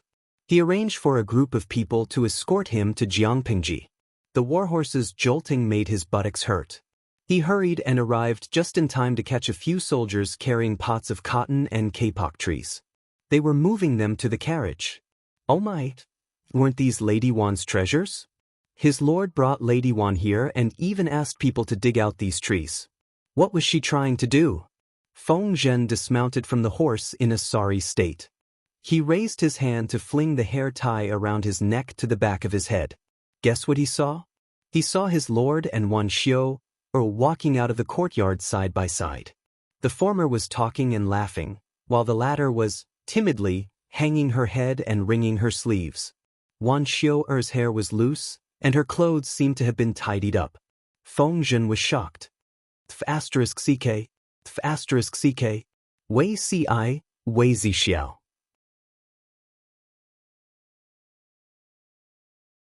Chapter 1053. Feng Zhen tidied up his appearance a little and stepped forward to salute. Greetings, my lord. Even though his heart was in a mess, he was still gentle and calm on the surface. Jiang Pingji looked at Feng Zhen with a faint smile. Did the sun rise from the west today? How could the wanton and unrestrained Feng Zhen be so dignified? Feng Zhen hadn't adjusted his breathing rhythm, probably because he was in such a hurry. Feng Zhen's cheeks were pale from the cold wind, and his lips were blue. His body wasn't healthy, so he looked weak, helpless, and pitiful. Before I left, I've instructed you to do so. Sure, why didn't you stay in the camp? Why did you come here? Jiang Pingji teased him with a smile. Besides, the wind is so strong outside. If your weak body gets blown away, I'll have to find someone to get you back. Feng Zhen choked and almost choked on his breath. If he wasn't worried about his lord, why would he ride a horse here? Galloping on a horse, the cold wind hitting his face hurt. I heard that my lord left the camp without anyone. I was afraid that an accident would happen, so I dared to disobey military orders. Please punish me, my lord. Jiang Pingji's teeth ached when she heard this. Usually, Feng Zhen would try to smooth things over. How could he plead guilty so seriously? Keep pretending. You had good intentions. How can I really punish you? Jiang Pingji said. But, don't do it again. Feng Zhen cupped his hands and smiled. Jiang Pingji secretly curled her lips. She couldn't really embarrass Feng Zhen in front of Wan Xiu. Otherwise, she wouldn't let Feng Zhen off so easily. My lord, are you taking these panzerhua plants away? Feng Zhen glanced at Wan Xiu. You really have tender feelings for the fairer sex. In comparison, he was only accompanying someone to transplant the seedlings. No matter how one looked at it, he seemed to be at a disadvantage. Tender feelings for the fairer sex. Jiang Pingji said. Not only do I want to move these trees away, but I also want to send some people to Xiu's mother's house. Feng Zhen's heart skipped a beat. He couldn't be blamed for letting his imagination run wild. Was his lord going to meet her in-laws? Even though Feng Zhen didn't say it out loud, Jiang Pingji could see through his thoughts. If Wan Xiu hadn't been there, she would have taught Feng Zhen a lesson and let him know why flowers were so red. Seeing Jiang Pingji's gloomy expression, Feng Zhen suddenly realized that he had misunderstood. In order to turn the tables, Feng Zhen asked with a serious expression. His voice was steady and powerful, and it was obvious that he was a serious person. My lord, is there anything wrong with these trees? If it wasn't for meeting his in-laws, then the problem should be with these trees. Jiang Pingji said, The people in the north can use wool to weave sweaters to survive the winter. Those who are better off can burn coal. However, if large quantities of sweaters were to be shipped to the south, the cost of each piece of clothing would inevitably skyrocket, and many commoners would not be able to afford them. There were many fertile fields in the south, which were not suitable for breeding woolly sheep. However, the cotton produced by these trees could solve this problem. This cotton can be made into silk and woven into cloth. It can also be used as a filler to achieve the purpose of warmth. Tell me, isn't it very important? Jiang Pingji smiled as she placed the ball of cotton wool in Feng Zhen's hands. The cotton wool still carried the warmth of her palm. When it came to the livelihood of the people, Feng Zhen didn't dare to be mischievous. He gently pulled the cotton wool and even twirled it between his fingers. Is this really possible?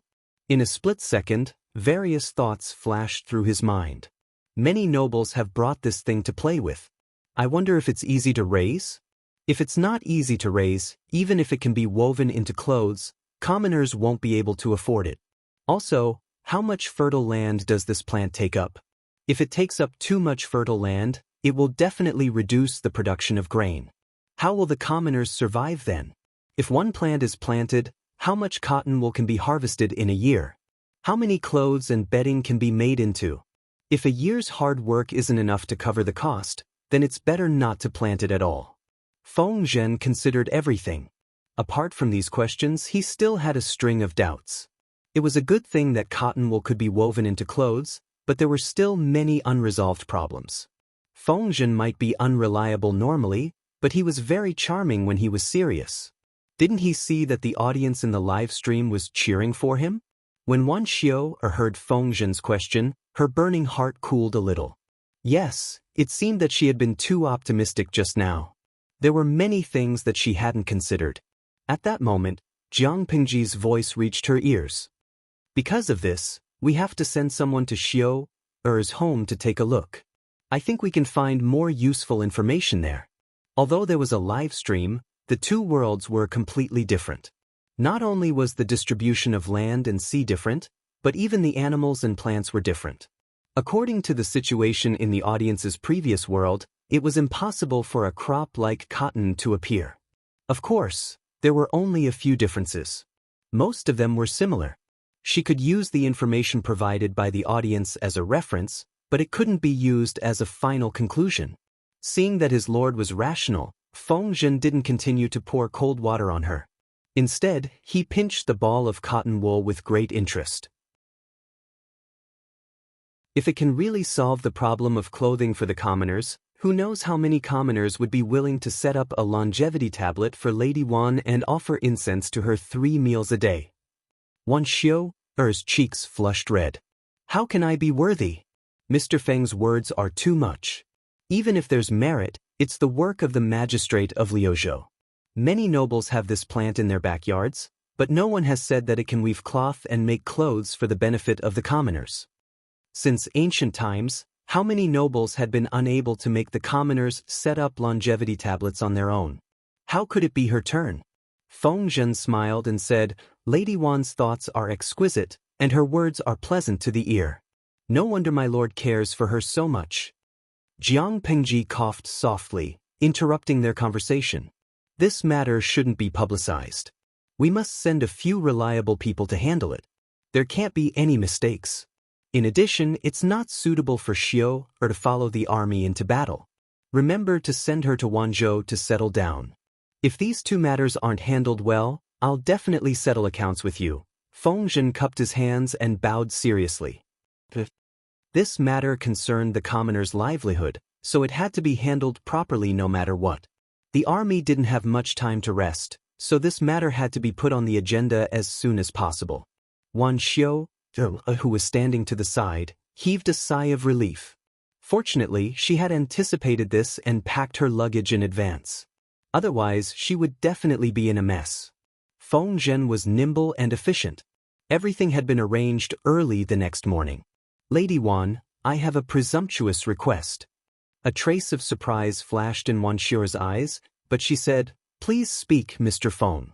Feng Zhen took out a box. It looked heavy. I've been separated from my youngest son, Feng Yi, for a long time. I'm ashamed that I haven't done my duty as a father to raise him all these years. I'm ashamed of myself. Mr. Feng has his own difficulties. Your son will surely understand, Wan Xiu, said. Does Mr. Feng want me to pass this to your son? Feng Zhen nodded, but his expression showed that he was in a difficult position. Wan Xiu, said, has Mr. Feng encountered a difficult problem?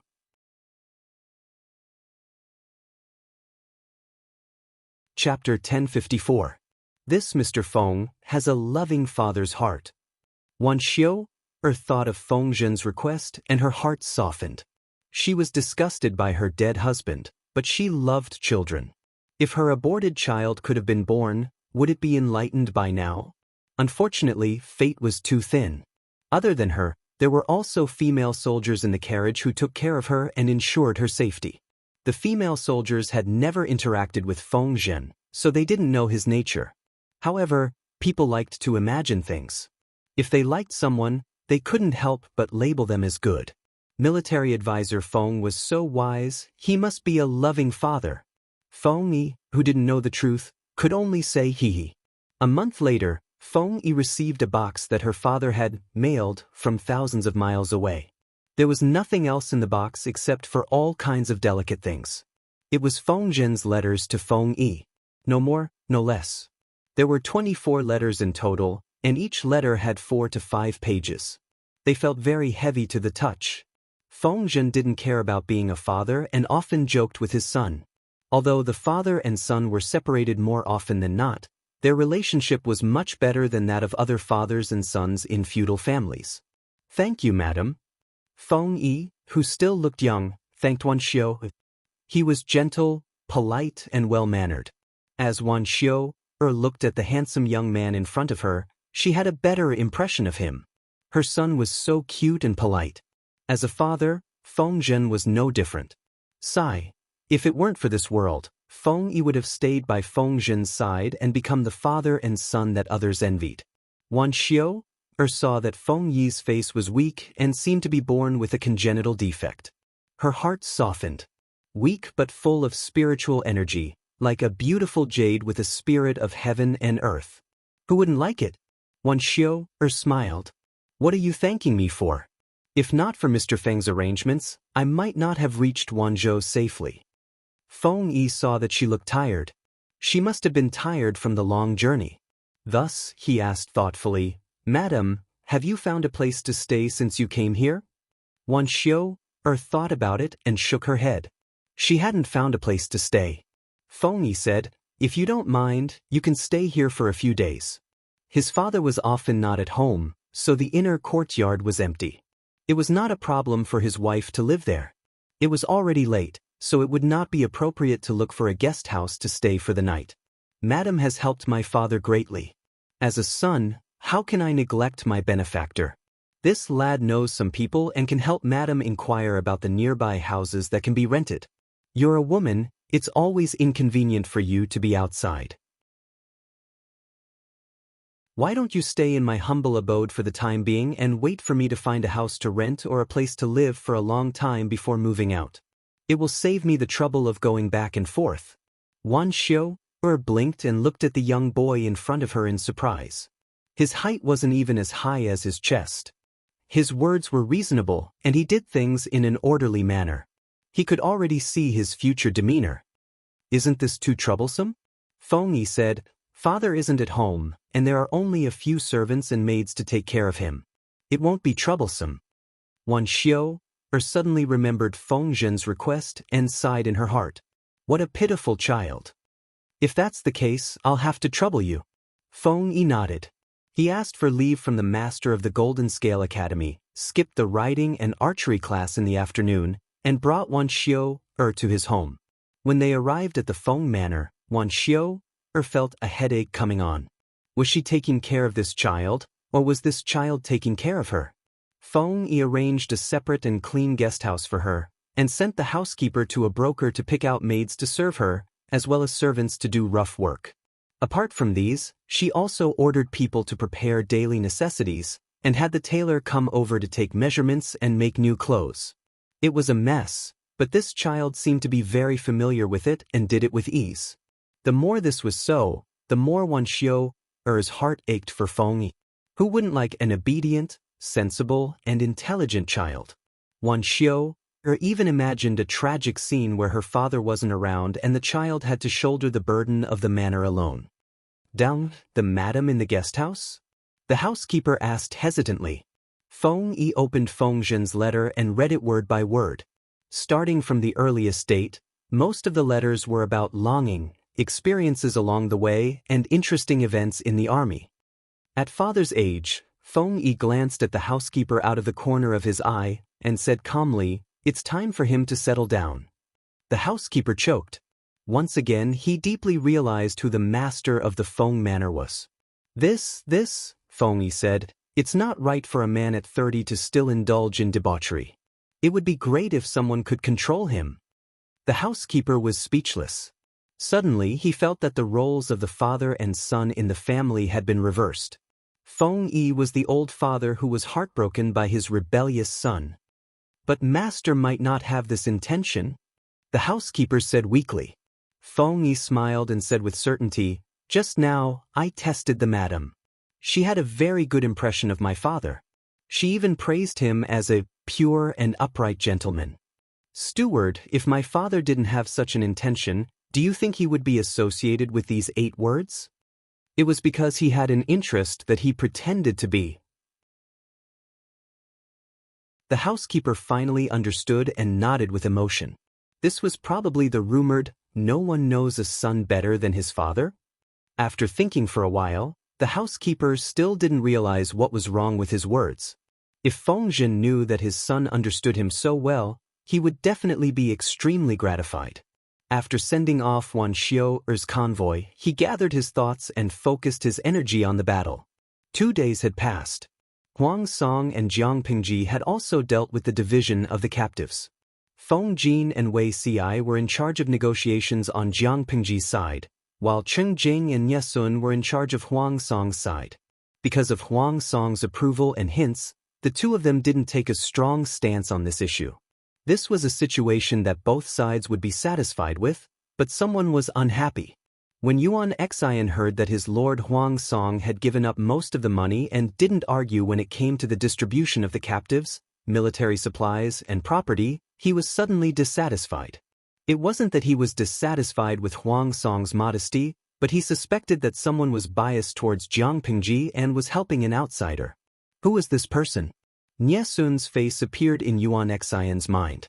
Once this thought came to mind, there was an additional thorn in his heart. He didn't have a good impression of Nye Sun. Now that there was another barrier, their relationship was like fire and water. This matter alarmed Huang Song. He came forward to mediate. The two of them seemed to have forgotten their differences on the surface, but in private, they were even more hostile. "Don't let me get hold of your weakness." Yuan Xian looked at Nye Sun and Meng Heng from afar. When the two of them spoke, the atmosphere was harmonious and harmonious. The thorn in his heart became more and more obvious. He snorted coldly and a cold glint flashed in his eyes. Nye Sun's back was facing Yuan Xian, so he didn't feel it, but Meng Heng noticed it.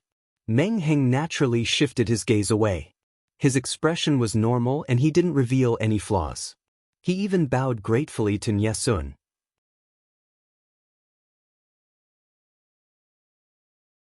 Chapter 1055. Although he had ulterior motives, the gratitude in Meng Heng's words was genuine. His wife was pregnant, so it was reasonable for her to not follow the army. How to settle her down became a difficult problem. If he let his wife travel thousands of miles to Wanzhou, her body wouldn't be able to withstand the torment, and there might be problems along the way. After thinking about it, the only option was to stay in Heda County to nurture the fetus. When Nye Sun learned of this, he privately suggested to Meng Heng to let his wife move to Nye Sun's mansion so that she could keep him company. When Huang Song went to war, Nye Sun would definitely follow him to the front lines. In this way, it was inevitable that he wouldn't be able to take care of his wife, Zhu Qingning. If the two pregnant women lived together, they could take care of each other and wouldn't be in a difficult situation. Nye Sun's suggestion was exactly what someone wanted. It was nothing. No need to thank me. Nie Sun smiled as he helped Meng hang up. He wasn't unaware that Yuan Xian was targeting him. He also wanted to distance himself from Meng Heng to protect himself. However, established relationships couldn't be broken so easily. His lord, Huang Song, and his lord, Meng Heng, were in the honeymoon phase of the alliance. Nie Sun couldn't forcefully shut him out. Over time, not only did their relationship not become distant, but it also became more intimate. It wasn't exactly good to say that they had a good relationship. It was a very normal friendship between gentlemen. Nie Sun sat upright, unafraid of rumors and slander. If Yuan Xian used this as an excuse to make things difficult for him, Nie Sun wasn't one to be trifled with. The two armies rested for a day, and everyone had different thoughts. It seemed that this turbulent river of pine hid countless undercurrents and schemes. The two armies rested for a few days, and the news that Hanchang Pass had been breached reached the ears of the Zhangzhou reinforcements. What did you say? The reinforcements general was having fun with beauties. The tent was filled with the strong smell of alcohol, and empty wine jars were scattered below. Sitting in his arms was a voluptuous woman with a half-exposed body. Behind him, there was also a flirtatious woman massaging his shoulders. His left and right arms were wrapped around two drunken and laughing women. His upper body was bare, revealing his muscles. If one didn't look at the decorations around him, one would think that the man was in some brothel. Where was the atmosphere of a military camp? Hearing the messenger's report, the general was furious. When he understood what the messenger said, he was scared out of his wits. He pushed away the beauties in his arms and pushed away the one in his arms. The beauty who was massaging his shoulders was so scared that she didn't dare to move. The sudden turn of events caused the four women's beautiful faces to turn pale. The messenger did not dare to raise his head, afraid that he would see something he was not supposed to see. After all, no man would like his woman to be seen naked by another man, even if the woman was just a plaything. Hanchang Pass has been breached. Lu Shi and Huang Song's armies are stationed on the banks of the River Song. They seem to be planning to cross the river. Already broken? When was it broken? The messenger stammered out the time.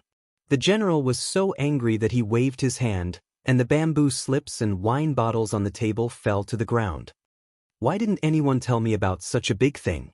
How many days has it been since Frost Chong Pass was breached, and he only received the news?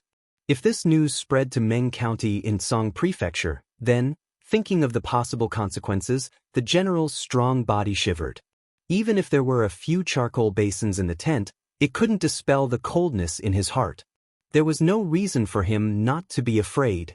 Meng Zhan received the request for help from the defending general of Frost Chong Pass, so he was sent to support the dangerous pass as soon as possible. However, he didn't take Lu Shi and Huang Song seriously. Frost Chong Pass was one of the best natural strongholds. The pass was full of soldiers. How could it be breached so easily? With this thought in mind, he led the troops and stopped from time to time. They marched for less than 8 hours in the day, and occasionally stopped to drink and have fun. Originally, they thought they would arrive in half a month. Although they were a few days late, it wouldn't delay the important military affairs. They didn't expect that the 10 days journey would take them almost a month, and Frost Chong Pass had been breached. It's over, it's over. The general was so scared that his forehead was sweating. Even the charcoal basins in the tent couldn't warm his heart. Where are Lu Shi and the others now? Did they cross the River Song? The general knew that he had delayed the important matter. If he was caught by Meng Zhan, even 10 heads wouldn't be enough for him to chop off. For now, he had to find a way to make up for his mistakes. The messenger had a complicated expression on his face. If the general still had a brain, he should know that he had asked a stupid question. It turned out that the other party didn't listen to a single word of what he had just reported. The Huang and Lu armies have their backs to Frost Chong Pass. They are stationed near the River Song. They haven't crossed the river yet. The general was relieved. It was good that they hadn't crossed the river. He still had a chance to win by relying on the danger of the River Song. There was a reason why he was so confident. Most of Jiang Pingji's troops came from the north. There were many landlubbers in the north. Even if they could swim, They could only paddle. Huang Song made his fortune in Haozhou. Haozhou was located at the border between the north and the south. His situation was better than Jiang Pingji's. The former was a landlubber, while the latter was a dabbler. No matter how strong they were on land, they were still rookies in the water. The river song was rapid. If the entire army crossed the river, how much combat power could they maintain when they reached the shore? You said that the two ignorant kids are stationed near the river song? The messenger nodded. That's right. As soon as he finished speaking, the general burst into laughter. He seemed to be in a good mood. There was no trace of the haze and anger from before. The messenger was dumbfounded. How could he still laugh at such a time? The general smiled and said, "It's said in military books that if we fight near the water, we must go further away. On one hand, we can lure the enemy to cross.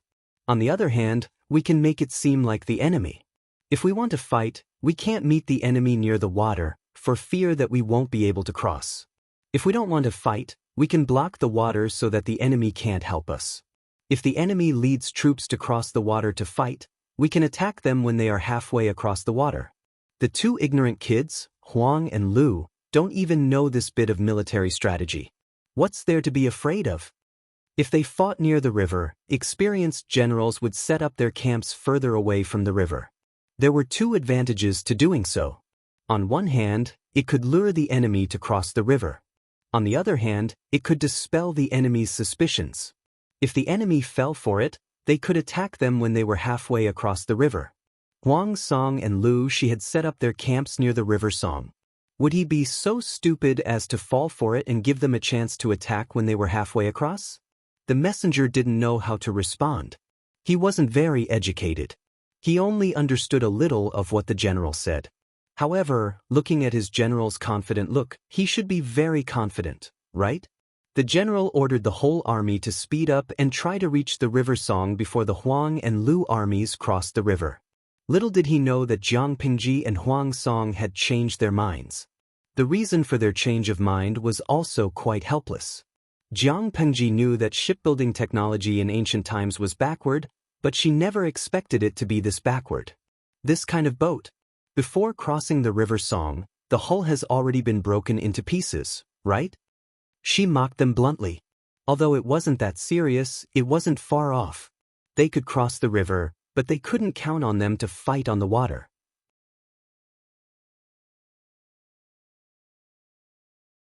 Chapter 1056. Jiang Pingji was irascible, and the audience in the streaming room was extremely disappointed. They thought they would see a luxurious battleship that was comparable to an aircraft carrier in a historical drama, but, Kuang Xia Moshi, what can this wooden boat be used for? The host has tens of thousands of soldiers and horses here. It's impossible for them to disembark in one go with this kind of ship. They might need to do it in 4 or 5 waves. How long would it take to make a round trip? This kind of boat, is it a joke? Jiao. If I remember correctly, in the ancient history of our side, during the Three Kingdoms period, there were ships that could carry 3,000 people. Looking at the host's social background, it should be equivalent to the Wei, Jin, Southern and Northern dynasties period. There's no reason for their shipbuilding skills to be so bad, right? Space drifting bottle, I think it's a geographical problem. After all, this place is closer to the north. Most of the battles are fought on land. There's not enough environment for water battles. It took a lot of money and effort to build a ship, and it was rarely used in battle, so there was no such thing. One to find a good name is hard. I saw the live stream earlier. The host said that Sangzhou has developed land and water routes, so there is a lot of business and the economy is very prosperous. Most of the ships on the river were commercial ships. Crossing the river was not a problem, but fighting in the water was not enough. It had only been a few years since they entered the troubled times, and Songha had been occupied by the Meng family of Zhangzhou for a long time. There seemed to be no wars, so how could they prepare so many military ships? The audience expressed their opinions. The boats were fine for crossing the river, but it was too difficult for them to fight in the water. Many of the audience members were thinking even further. They had yet to conquer Zhangzhou, but they were already thinking about the complicated waters of the south. Baby Bao Bao, Why don't you cross the river at the narrowest point? Jiang Pengji furrowed her brows in deep thought. Feng Zhen pointed at the topographic map on the table. The gorge river in the middle and lower reaches of the Song River. The river here is wide and the water is gentle. Why don't we take a detour to cross the river here and attack Sangzhou in a roundabout way? There are many crossings here. There should be enough boats for our army to cross the river. At this point, Feng Zhen furrowed his brows. His eyes flashed and he said meaningfully, "Furthermore, Gorge River is adjacent to Haozhou and Qinzhou. The terrain is excellent. If my lord chooses this place in the future, they could attack Sangzhou in advance and plot against Qinzhou in retreat." As for why Feng Zhen didn't choose to cross the Pine River at its narrowest point. The Song River was rapid, and the narrower the place, the stronger the current. Who knew how many submerged reefs were hidden at the bottom of the river? If one used this kind of boat to cross the river, the possibility of success was basically zero. The boat would capsize before the person could even reach the shore. Feng Zhen was a playboy. Not only did he have a wild personality, but he also had a big appetite. He wanted both Sangzhou and Qinzhou. Jiang Pengji squinted her eyes and said with a smile, "A gentleman doesn't take what others like." Feng Zhen understood. "My lord, are you worried that Prefecture Overseer Huang is also thinking of starting from Gorge River?" "I'm not worried. He'll definitely do that." Jiang Pengji smiled and said, "Bogeo also has his own thoughts." After a while, she smiled and said, "Bogeo has helped us block the Meng family of Zhangzhou for nearly a year. If he chooses to go through the river gorge, how can we compete with him? What's more, the Meng family of Zhangzhou came for me. Bogeo's willingness to help was out of kindness, but his refusal to help was part of his duty. Instead of damaging the alliance between the two sides, it's better to take the initiative. We'll go around the upper reaches of the Pine River. This way we'll have less pressure." Feng Zhen did not speak, but the others in the tent understood Jiang Pengji's intentions. She seemed to be retreating, but in fact, she was advancing by retreating. Huang Song wanted Qinzhou, so she gave it to him. However, Sangzhou was under the control of the Meng family, so Huang Song should not even think about touching it. Meng Heng said casually, "If we go around the upper reaches of the Pine River, the pressure on our army to transport food will be reduced." Jiang Pengji's forces were concentrated in the north, so they basically relied on land to transport food. If they went by the river gorge, they would have to go south along the Pine River, which would cause the logistics to take too long to transport food. It was highly likely that they would be intercepted by the enemy. When the forces in the north fought on the water, they not only competed with the resources of both sides, but also with the logistics. If the logistics could not keep up, the main force of the vanguard would enter the enemy's territory alone, and they would not be able to return. On the contrary, if they went around the upper reaches of the Pine River, that would be Jiang Pengji's northern territory, and the transportation of food would be guaranteed to the greatest extent. Meng Heng said in a low voice, "Moreover, the river gorge is closer to the south, where the climate is humid and there is a lot of mud in the shallow waters. It's easy for the troops to adapt to the climate, and if they are unlucky, they may even contract diseases. Although the river gorge has its terrain to worry about, it is of little value to my lord." Jiang Pengji's goal was to annex Zhangzhou. If she could get Sangzhou, she would have two places that were rich in warhorses, which would be of great strategic significance. In comparison, Qinzhou, with its flat terrain and abundant resources, was not as attractive to her. Feng Zhen understood the crux of the matter. He looked at Meng Heng with admiration, not the slightest bit unhappy that his suggestion had been rejected. "Once we take Sangzhou, my lord can then plot to conquer Langjia, Hejin, Gaoyi, and other counties. You will be able to connect the entire northern territory, and you will have the momentum of a whale swallowing a tiger. It is also possible that you will be able to conquer the world." When Meng Heng said this, his tone was calm, but the content of his words could not help but make people excited. Compared to the small profits at hand, it was better to take a long-term view and make strategic arrangements. For Jiang Pengji, Zhangzhou was more important than Qinzhou. If she did not take Zhangzhou, when Huang Song took Qinzhou and then encroached on Zhangzhou's territory, Jiang Pingji would be forced into a passive state. After a round of discussion, everyone had a plan in mind. The audience was confused. Although they didn't quite understand, they understood one thing: Yuntian weeping rain. The two families are still in an alliance, but the streamer has already started scheming against Huang Song. Poor baby Huang Song. Meeting a two-faced friend, he did not die an unjust death. Jiang Pingji's lips curled into a cold smile. She schemed against Huang Song while the alliance was still in place? He also schemed against her, so she just returned the favor.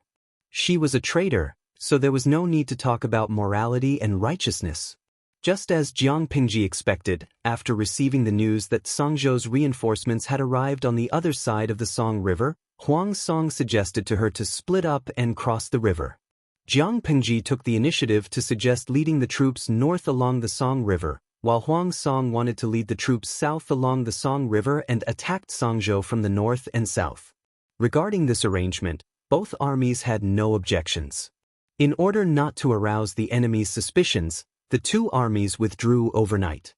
As for Hanchang Pass, Huang Song left some troops there and rearranged the arrangement, in case the Meng family of Songzhou besieged Wei to rescue Zhao.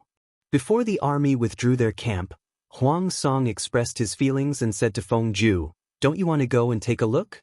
It's good to say a few words. If we miss this opportunity, we may not have another chance in the future." Huang Song was suspicious by nature, but he was also sincere to those he truly trusted. Feng Ju had been working for him for many years and had meticulously schemed for him. How could he be indifferent? Feng Ju's eyes darkened, and his tone was distant. "There's no need. Second brother is not an indecisive woman. How can you not distinguish between public and private matters?" Back then, during the earthquake in Shangjing, he had told Feng Jin, when they met again, life and death were fated. There was no need to show mercy. Although the Meng family of Songzhou was annoying, the existence of this force balanced the relationship between Huang Song and Jiang Pingji. After all, the enemy of my enemy is my friend. Once there was no common enemy, internal strife was not far away. Huang Song sighed softly, but this was not the only thing that worried him.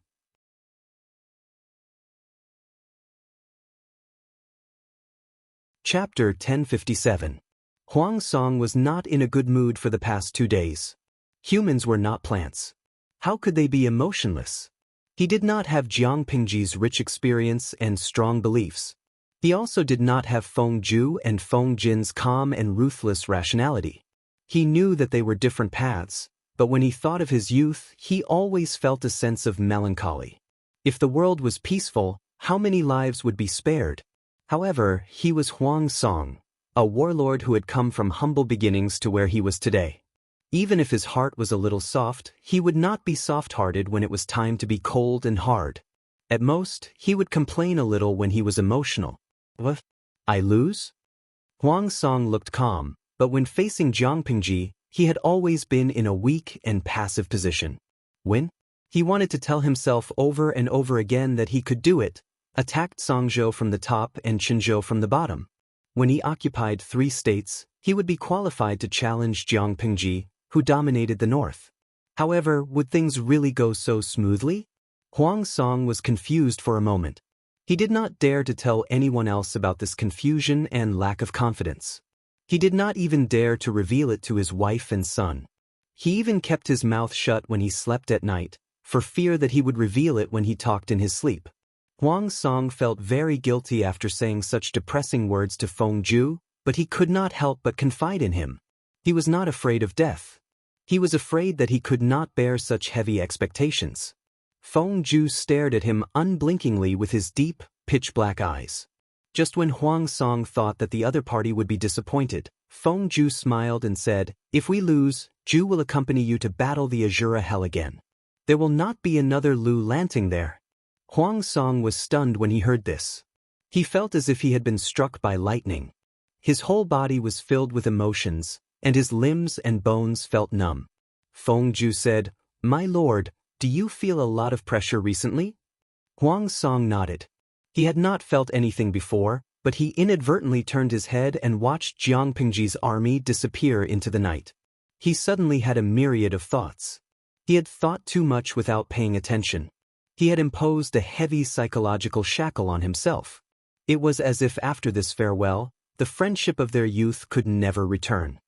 Bogeo, you have to know that you did your best. This is not only a sign of respect for yourself, but also for her. If Lu Lanting is the final victor, she will have won it with her own hands. Her opponent was not soft-hearted and indulged her. Feng Ju called Huang Song by his courtesy name.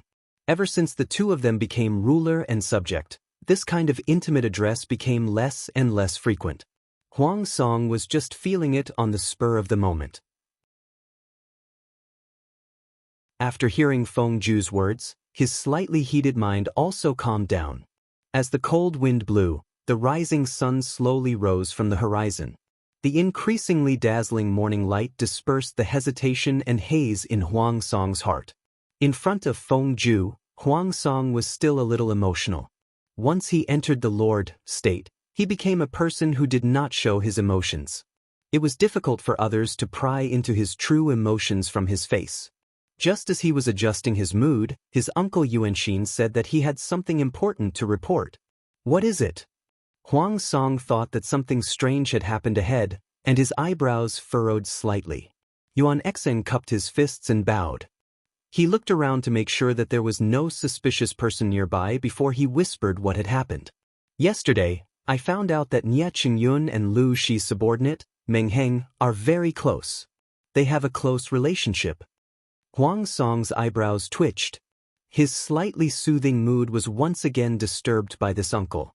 How many times had he snitched on him? The two of them are dragons and phoenixes among men. What's so strange about them being close friends? Huang Song was also puzzled.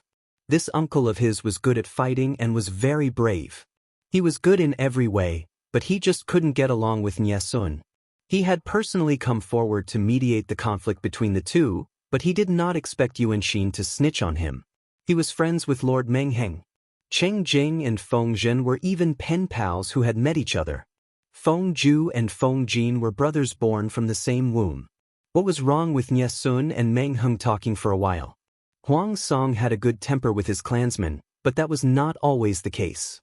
If his bottom line was crossed, he would also get angry. However, Yuan Xen said, Lord, I suspect that Nie Sun and Meng Heng's relationship is not as simple as just acquaintances. Huang Song secretly took a deep breath and asked, Why do you say that? Yuan Xen puffed out his chest and said confidently, I found out that Nie Qin once addressed Meng Heng as big brother to his wife Yeyu. Huang Song was speechless. His first reaction was not big brother or whatever, but anger. Yuan Xen had actually planted someone in Nie Sun's residence? Huang Song was so angry that he laughed. With a fake smile he asked, And then? What's wrong with calling him big brother? This time, it was Yuan Xen's turn to hesitate. He did not know if he should say it. After some thought, it was better to say it. The two of them are most likely sworn brothers. Huang Song was so shocked by this conclusion that he almost fell off his horse. Sworn brothers? What's sworn brothers? It used to refer to sworn brothers, but now it was another form of address for a man and a man. Yuan Xen actually suspected that Nie Sun and Meng Heng had such a relationship. Huang Song was shocked by Yuan Xen's black hole of imagination. His expression did not change, but his heart obviously could not wrap itself around it. Yuan Xen, however, had his own inference. If Nie Sun and Meng Heng had no relationship at all, why did the former call the latter big brother? The two of them were not brothers. One was from the Nie family of Zhongzhou, and the other was from the Meng family of Dongqing. They were completely unrelated. Nowadays, the world liked men. Not only did high officials and nobles like it, it was also a custom in many places. Regardless of whether they were rich or poor, they were all related.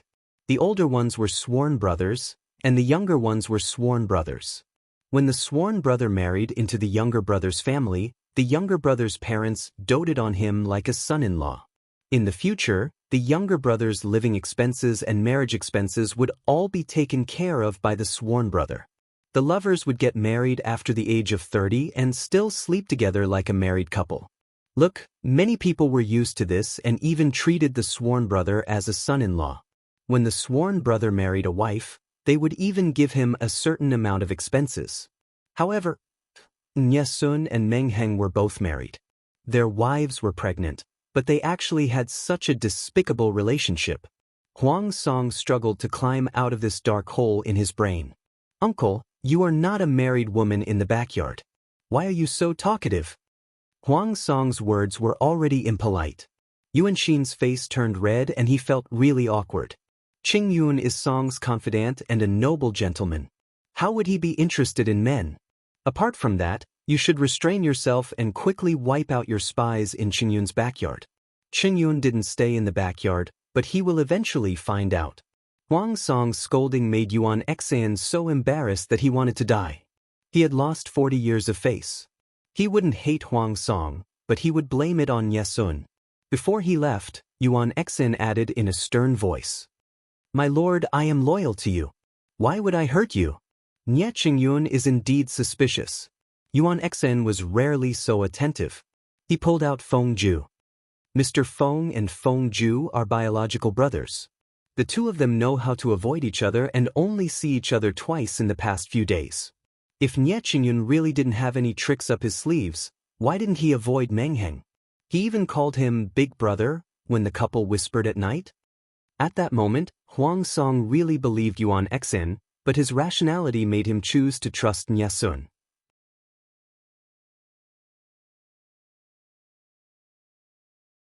Chapter 1058.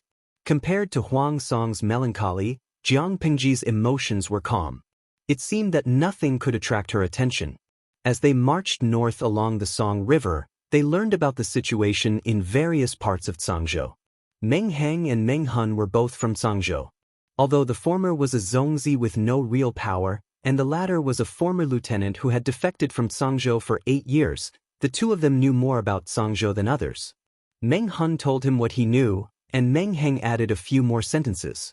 When it came to war, not only did one have to understand the enemy's terrain and strategic deployment, but they also had to understand their combat strength and troop configurations. Jiang Pingji did not expect them to know much, but it was better than nothing. She took it as a way to kill time along the way. Meng Heng and Jiang Pingji were very serious. They could not withstand Jiang Pingji changing the topic too easily, and as they spoke, they went off topic. I suddenly remembered that Zheng Tu stayed in Cangzhou for a while. Jiang Pingji asked, "Do the nobles in Cangzhou really like fighting beasts for fun?" Fu Wang tried his best to be a wolf, but his luck was too low, so he was captured by others to be a beast for others to amuse themselves with. It was not a secret, and Fu Wang was not ashamed of his past. Instead, he often used it as an excuse to brag about it. That was why Jiang Pingji mentioned it without holding back. She was curious. Didn't they say that the aristocrats of Dongqing were all effeminate? Would a bunch of mothers like such a bloody activity? Just to watch lives fight for survival in the Colosseum? Meng Heng could not react for a moment, but Meng Hun was calm. After all, he had been with the Lord for 7 or 8 years and was used to it. Rumor has it that the ancestor of the Meng family, Duke Meng, had the ability to tame beasts. When Xia Taizu went on an expedition to conquer the world, he offered up 10 armies of beasts that made people tremble in fear. Like Chiu, he can control iron-eating beasts, and his battle prowess is extraordinary. If it weren't for Meng Heng, Meng Hun really wanted to call the ancestor's name directly. Why would he use honorifics? Meng Jing was good at fighting and could be considered a scholarly general who was good at both literature and martial arts. He also knew how to tame beasts, which sounded very impressive. Because of Meng Jing's influence, Cangzhou had always had the custom of raising fierce beasts. However, the ferocious beasts were prone to injuring people, so they died down after a long time. Only high officials and nobles had the qualifications to keep them. Ferocious beasts were not raised for the sake of making them act cute. The rich and powerful were bored, so they came up with a game of beast fighting, completely disregarding human life. Fu Wang was one of the victims. He was neither the first nor the last. Controlling an iron eater? It sounds majestic, what a pity. His ancestor, Meng Jing, was known as the White Dragon among men, but his descendant, Meng Zhan, was such an idiot. The future of the Mengs would fall on Meng Heng, the son who had been expelled by Meng Zhan. Jiang Pengji sighed with emotion, but the audience burst into laughter. Riding an iron eater? Awe-inspiring? How adorable! Hua Hua loves Pighead. Host, do you know who the iron eater is? Sang Ke, I guess the streamer doesn't know? To tell the truth, when I was young, I read about Qiyu riding an iron-eating beast to fight against the Yellow Emperor. At that time, I thought that the iron-eating beast was some kind of terrifying beast. One day, she followed her parents to the Moon-Sun delivery room at the panda base, Yiduanbo. I can't imagine a person sitting on the back of a panda and cooperating with them in battle. Yi Mei, I suddenly thought of something. In the streamer's world, pandas are wild, right? Hunting is not illegal. Why don't we raise a panda someday? Watching the streamer play with a cat from a close distance, I guess I can't quit this streaming room for the rest of my life. Hua Yan Ji Yuan, the panda is a bear, but I want to play with it too. Jealousy is driving me crazy. Jiang Pengji was surprised. She knew there were iron-eating beasts in this world, but she had never seen one. According to the audience, the appearance of the iron-eating beast was different from the general description. Shurjio, have you seen an iron-eating beast? Shurjio was Meng Heng's courtesy name. Zhou Heng Jiu. The courtesy name was not good, but it was not bad either. Meng Heng said, I have seen one. How does it look? Meng Heng said, according to the Book of Supernatural Beings, it is sold in the south. It is called nibbling iron. In area, it is also said that it looks like a bear, has a small head and legs, and is mottled in black and white. It can lick copper, iron, and bamboo bones. It looks gentle and harmless, but in fact, it is fierce and aggressive. It can smash a person's head with one palm. Jiang Pengji used her limited imagination to think about it. The image of a black and white-brown bear appeared in her mind. It was quite fierce. Maybe it's because we have different tastes. She never thought she would have the opportunity to witness the cruelty of the iron-eating beast army so soon. The ancestors of the Mengs had the skill of taming beasts, but they learned it from a beast-taming tribe in the north of Tsang Prefecture. To return the favor, the ancestors of the Mengs sheltered the tribe and even encouraged them to marry the people of Tsang Prefecture. Because of the friendship between the ancestors, the tribe and the Mengs of Tsang Prefecture had established a strong relationship. The Mengs sheltered them and provided them with a place to live. In return, they helped the Mengs to guard the northern border. The farming tribes of the Central Plains had developed their farming skills, and the tribes had their own skills. Jiang Pengji led the army north along the Song River. There was no dam on the Song River, so the river was very wide and the current was much faster. Half a month later, Jiang Pengji arrived at her destination. The army crossed the river without any accidents. It was unbelievably smooth. Could it be a trap? Afraid of being ambushed, the army crossed the river with trepidation. They were ready to retreat and support at any time. By the time they all crossed the river and rested for 4 hours, nothing unexpected had happened. It's hard to say. We'll deal with it as it comes. Jiang Pengji frowned. According to the scouts, there was no ambush around. If there was, crossing the Song River was the best chance for the army to do it. What they didn't know was that it was not that Meng Zhan didn't want to, it was that he didn't get the information. The credit had to go to the general who had rushed thousands of miles to help the Hanchang Pass. Meng Zhan knew how many opportunities he had missed. He was so angry that he almost had a heart attack. He ordered his men back 10 times in a row. He couldn't even draw his sword and kill him. Huang Song and Lu Shi's army parted ways at the Song River and split up to attack Tsang Prefecture. Such an important news was hidden by the cowardly idiot. If the news was more timely, he might have been able to send troops to ambush them. But now it was too late.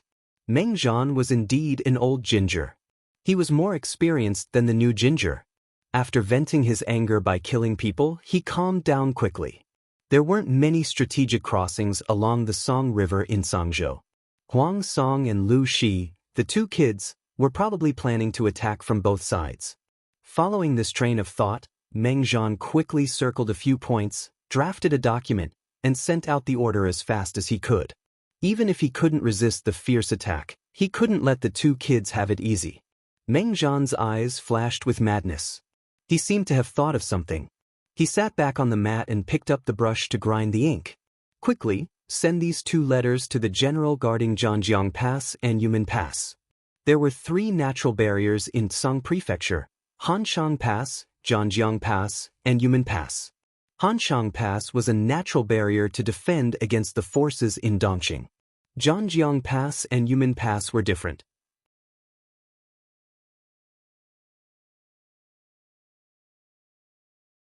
Chapter 1059. Meng Zhan was astute, but he couldn't handle a useless teammate dragging him down. He wasted the best opportunity. By the time the urgent letters arrived, it was already too late. Huang Song and Jiang Pingji's army had already entered Sangzhou. Huang Song's side was fine. His mission was to restrain Sangzhou's army. He didn't fight with all his might, so the pressure on the south side of Sangzhou was less. In comparison, the pressure on the north side of Sangzhou was much greater. Jiang Pingji led her army and marched straight in. When Meng Zhan's secret letter arrived, her army had already broken through the defense line at the border of Sangzhou. She tore an opening in a tough manner. Faced with the sudden attack, Sangzhou was caught off guard. Before they realized what was happening, the owner of the territory changed hands. The situation didn't improve until Meng Zhan's secret letter arrived. Meng Zhan knew clearly that Jiang Pingji had broken through Hanshang Pass in such a short time. If she wanted to win, she had to come up with something special. He wrote a letter, along with his patriarch's keepsake, and prepared to ask the Gaoyue clan to take action. The Gaoyue clan was a beast-tamer tribe that Meng Zhan's ancestors had a good relationship with. Almost all of them could ride ferocious beasts. Because of the friendship between their ancestors, the Mengs had taken care of the Gaoyue clan for generations. The Gaoyue clan had received countless benefits from the Mengs. Meng Zhan asked them to send troops to stop Jiang Pingji's army, so they had no reason to refuse. However, the Gaoyue clan had been raised too well by the Mengs. They had a huge appetite and were insatiable. They could agree to Meng Zhan's request, but when it came to military expenses, they asked for 1,000,000 strings of coins and 10,000 cows and sheep. Meng Zhan sneered and agreed. At first, the Gaoyue clan and the Mengs had a simple friendship. The Mengs only needed to prepare a place for them to live. As time went by, more and more forces coveted Sangzhou. After all, Sangzhou was rich in warhorses. Who wouldn't want them?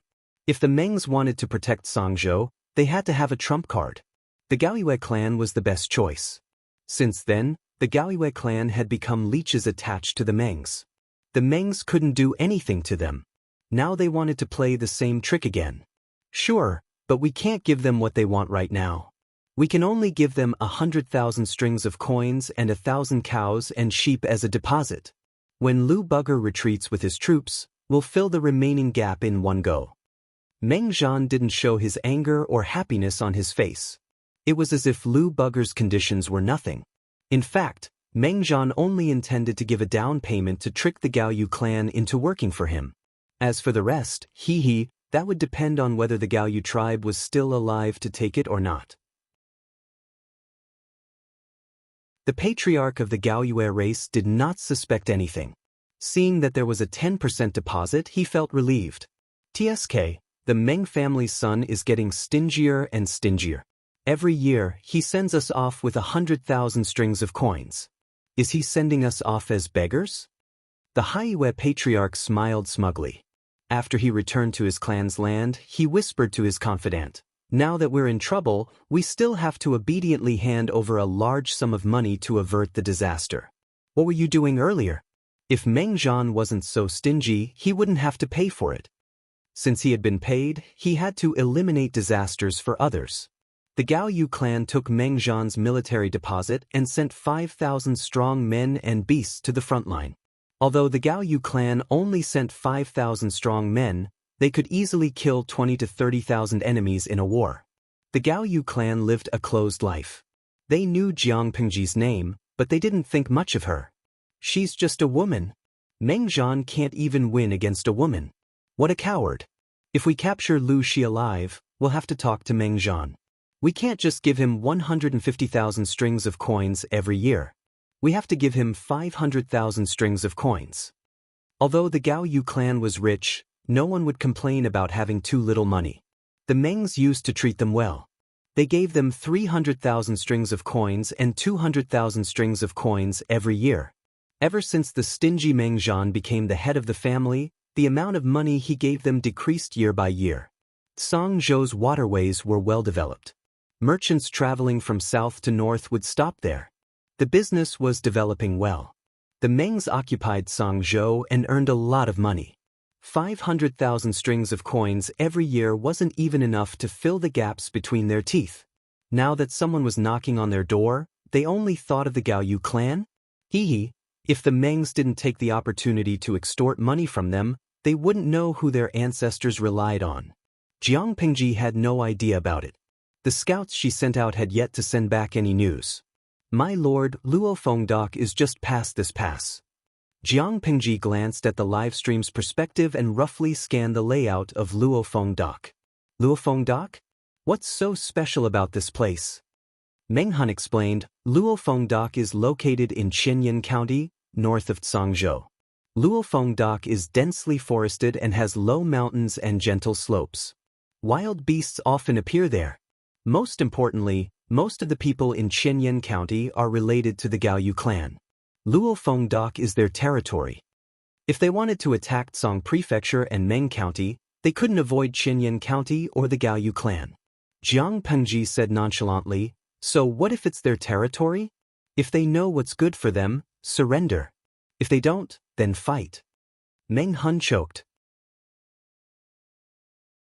Fighting at the slightest disagreement was indeed the Lord's style. Meng Han couldn't persuade her, but Wei Ci couldn't just sit back and watch. He said, the army led by my lord is a benevolent and righteous army. Naturally, we have to be polite before resorting to force. If the Gao Yu clan is willing to forsake darkness and seek light, that would be the best. If they aren't willing, it won't be too late to send troops then. If word got out that he had beaten someone up the moment he arrived, it would not be good for his reputation. Jiang Pingji curled her lips. She was here to ambush Song Prefecture, but she had to greet them before fighting. As expected, she still couldn't understand the art of war in ancient times. As they spoke, the sound of hooves could be heard from afar. Our scouts brought back a burly man dressed in strange clothes. The temperature had warmed up slightly, but ordinary people were still wrapped up tightly. The burly man in front of them was different.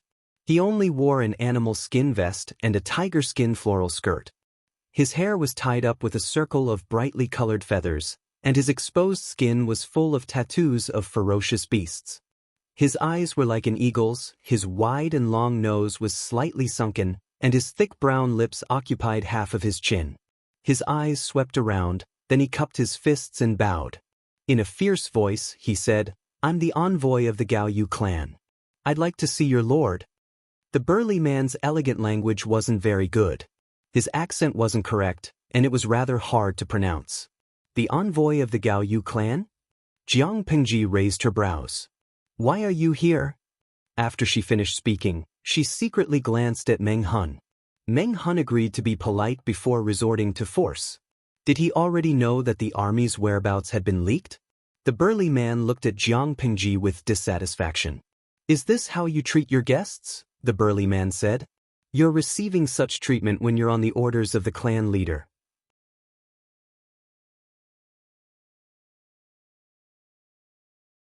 Chapter 1060. The strong man was representing the Gao Yue tribe. As the lord, Jiang Pingji should get off the horse herself. How could he sit on the horse and hide in the crowd? Was he afraid of death? Jiang Pingji could hear the unfriendliness in his words. She frowned impatiently. She didn't have the habit of not killing envoys in a war. She would kill whoever provoked her. Jiang Pingji went straight to the point. What message did the person behind you ask you to deliver? Just say it. I don't like guessing. The strong man's expression changed. He couldn't stand Jiang Pingji's neglect, but he didn't forget about business. My lord asked me to deliver a message. In order to stop you, the Mengs will pay 2 million strings of coins and 20,000 cows and sheep. However, we, the Gaoyue tribe, do not like disputes. If the Lu Prefecture Magistrate can pay a higher price than the Meng family, then the Lu Prefecture Magistrate will be able to come and go as he pleases in Thousand Rock County without expending a single soldier. The Gaoyue tribe will keep its word. The Mengs had only agreed to pay 1 million strings of coins and 10,000 cows and sheep. He doubled the amount. The viewers in the streaming room had been guessing his identity since he appeared. They were speechless after they heard the story. Jianshu Liangshui, the legendary Gaoyue tribe that can tame beasts? It felt like their attire was no different from the brothers of the African tribes. But what did he mean by that?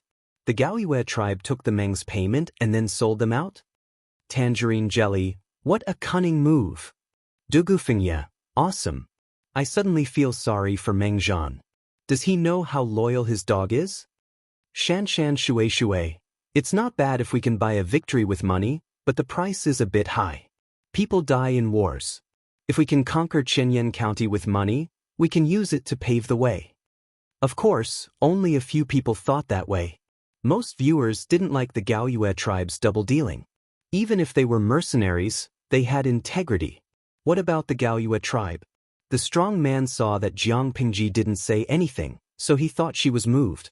He didn't expect Jiang Pingji to ride forward expressionlessly. White's beautiful face grew larger in front of him. 2 million strings of coins and 20,000 cows and sheep can make the Gaoyue tribe retreat and stay out of the conflict between me and the Mengs? Dabai snorted in agreement and walked 2 steps around the brawny man, as if he was observing him. Jiang Pingji was so close to the strong man, and everyone's hearts were in their throats. The burly man said, "Exactly." Jiang Pingji raised her eyebrows and sneered. "I heard that the Gaoyue tribe is good at taming beasts. Have you heard of this saying?" The man's attention was attracted by Jiang Pingji and he did not pay attention to White. "What is it?" At this time, Dabai had already circled behind him, found a good angle, selected a good target, and raised his hooves high into the air. A man who is never content is like a snake trying to swallow an elephant. The brawny man didn't even have time to scream before Dabai's 2 front hooves stomped on his body a few times. Dabai's steps were very graceful, but his footsteps were extremely painful. Although it was not a heavy horse like the heavy cavalry, its weight and the scales on its body were quite impressive. With every step, everyone could hear the sound of bones being crushed. Soon, the muscular emissary's lower body was covered in blood, and he stopped breathing in the blink of an eye. "Drag it away and burn it." This person smeared some unknown powder on his body, which triggered White's ferocious nature. Sigh, it's a pity that he died. Wei Ci and the others were speechless. Who would believe such a lame reason? White's ferocious nature. Ha, it's fine if my lord is unwilling, but why did you let White trample him to death? Their lord had killed someone. What else could they do? At most, they would teach her a lesson after the incident and help her destroy the evidence. Anyway, they were in the wilderness. They could just refuse to admit that the Gaoyue tribe had sent an emissary. As for how the emissary died, they wouldn't know even if they asked. "I'm just angry that the Gaoyue tribe treats me like a fool, but they don't know that they're the biggest fool," Jiang Pengji said calmly. "They wanted to trick me into handing over 2 million strings of silver and 20,000 cows and sheep. They wanted to extort a sum of money and then break the contract. Even if they didn't break the contract, they would only give up Qianyan County. They didn't guarantee that they wouldn't take the opportunity to cut off our supply after we passed Qianyan County. We're deep in the hinterland of Tsang Prefecture, and our supply line has been cut off. Aren't we going to die? How dare they use such a dishonorable method in front of me? Who gave them the courage to show off in front of me?" Although the people of ancient times valued credibility, credibility depended on who they were dealing with. The Gaoyue people obviously wanted to cheat Jiang Pingji out of her money and lower her guard. Then they would beat her up. How greedy! How dare they show off such petty tricks in front of her? When Jiang Pingji was still a genetic warrior, she often received missions as a spy. She had seen all kinds of tricks, not to mention this kind of child's play. She frowned and said, "Remember to dispose of the corpses." We don't want to have a bad reputation. This incident was just an interlude. The army passed through the border and entered the territory of Luofeng Dock. After choosing their base, the army set up camp. On the other side, the Gaoyue tribe didn't see the emissary return. They deeply suspected that something had happened to their emissary. After waiting for a few days, they couldn't sit still anymore because Meng Zhan was urging them. Their plan to extort money from Jiang Pingji had to be put on hold. This is strange. Why haven't I seen any scouts from the Gaoyue tribe? Could it be that they really want to give up Chenyan County? According to the scouts, the Gaoyue tribe was stationed at Luofeng Dock, but they didn't see any traces of enemy scouts along the way. It didn't make sense. The Gaoyue tribe is good at taming beasts. They have secret techniques for taming beasts. This isn't just a rumor. Meng Hun looked up at the sky. There was a cry from high above.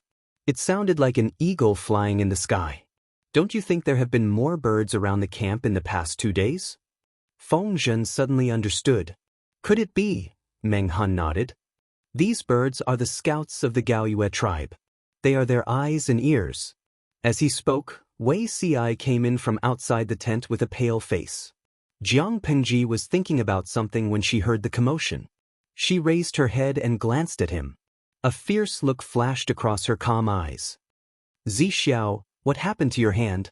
Wei Ci didn't expect to be discovered so quickly. He smiled bitterly and rolled up his sleeve, revealing his hand wrapped in white cloth. I was accidentally bitten by a black snake. Fortunately, it wasn't poisonous. Bitten by a snake? The ancient era wasn't the world that the audience came from. Snakes, insects, rats, and ants were very common. When the army was stationed in the wild, accidents often happened when soldiers were bitten by poisonous snakes or ferocious beasts. When Wei Ci said this, Feng Jin, who was beside him, said, Zixiao was bitten too? Feng Jin said, over the past 2 days, I've often received news that soldiers have been bitten by snakes and insects. There are already 100 wounded soldiers in the casualty camp. Most of them were non-poisonous snakes, but there were a few poisonous snakes that were deadly. Not only that, but the scouts who went out also said that they had encountered many snakes and insects recently. Everyone's hearts tightened. Meng Hun and Meng Heng immediately thought of the Gaoyue tribe. They came from the Meng family of Zhangzhou, so they knew very well that the Gaoyue tribe's ability to tame beasts was much more advanced than what was recorded in the books. The Gaoyue tribe did this? Snakes and insects were not rare in the military camp, so no one suspected it at first.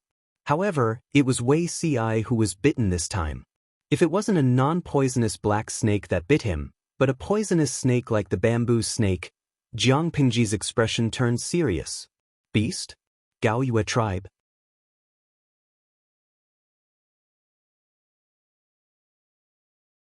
Chapter 1061. My lord, the Gaoyue clan is treacherous. You must be extra careful. Meng Heng frowned, his face full of worry. As a Zongzi of the Mengs, even if he wasn't favored, he had more rights than the average clan member. He knew more about the mysterious Gaoyue clan than anyone else. The Gaoyue clan was greedy and ambitious by nature. They relied on the ability of their familiars and often condoned their beasts to retaliate against their enemies. They could defend themselves against human schemes, but who would defend themselves against animals and insects? The number of poisonous snakes in the camp increased, and eagles circled in the sky. This was a sign that the Gaoyue clan was about to make a move. Jiang Pingji looked at Wei Ci, or more accurately his hand. Fortunately, it was a non-poisonous snake. If it was a poisonous snake, he would have died with the medical technology of this era. Even if he was saved, he would most likely suffer irreversible neurological damage. The Gaoyue clan is treacherous? What gives them the confidence to do so? Jiang Pingji's tone was cold and her eyes were calm, but they could hear the contempt and disdain in her voice. If the Gaoyue clan only fears their ability to control beasts, then there's nothing to be afraid of. Meng Heng and the others didn't show it on their faces, but they were curious. Their lord meant what she said. Did she really have a way to deal with the Gaoyue clan? Even Feng Zhen and the others, who were unparalleled in their schemes, found it difficult to deal with the Gaoyue clan's racial talent. Their schemes were all targeted at humans. They couldn't guard against the elusive and unpredictable beasts. Not to mention anything else, if the enemy sent out the 10,000 snake army, how would they fight this battle? Humans were born with a fear of snakes. It was fine if it was a non-poisonous snake, but if it was a poisonous snake, one bite would be fatal. My lord, do you have a way to deal with them? Meng Heng asked. Hearing this, Wei Ci turned his gaze to Jiang Pingji. In her previous life, Huang Song was the one who dealt with the Gaoyue clan. He won, but it was a tragic victory. In her previous life, Huang Song and the Mengs feigned civility.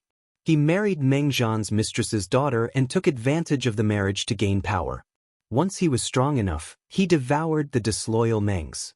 Fighting against the Meng family would inevitably lead to encountering the minions of the Meng family, the Gaoyue family. Huang Song had paid a heavy price for this.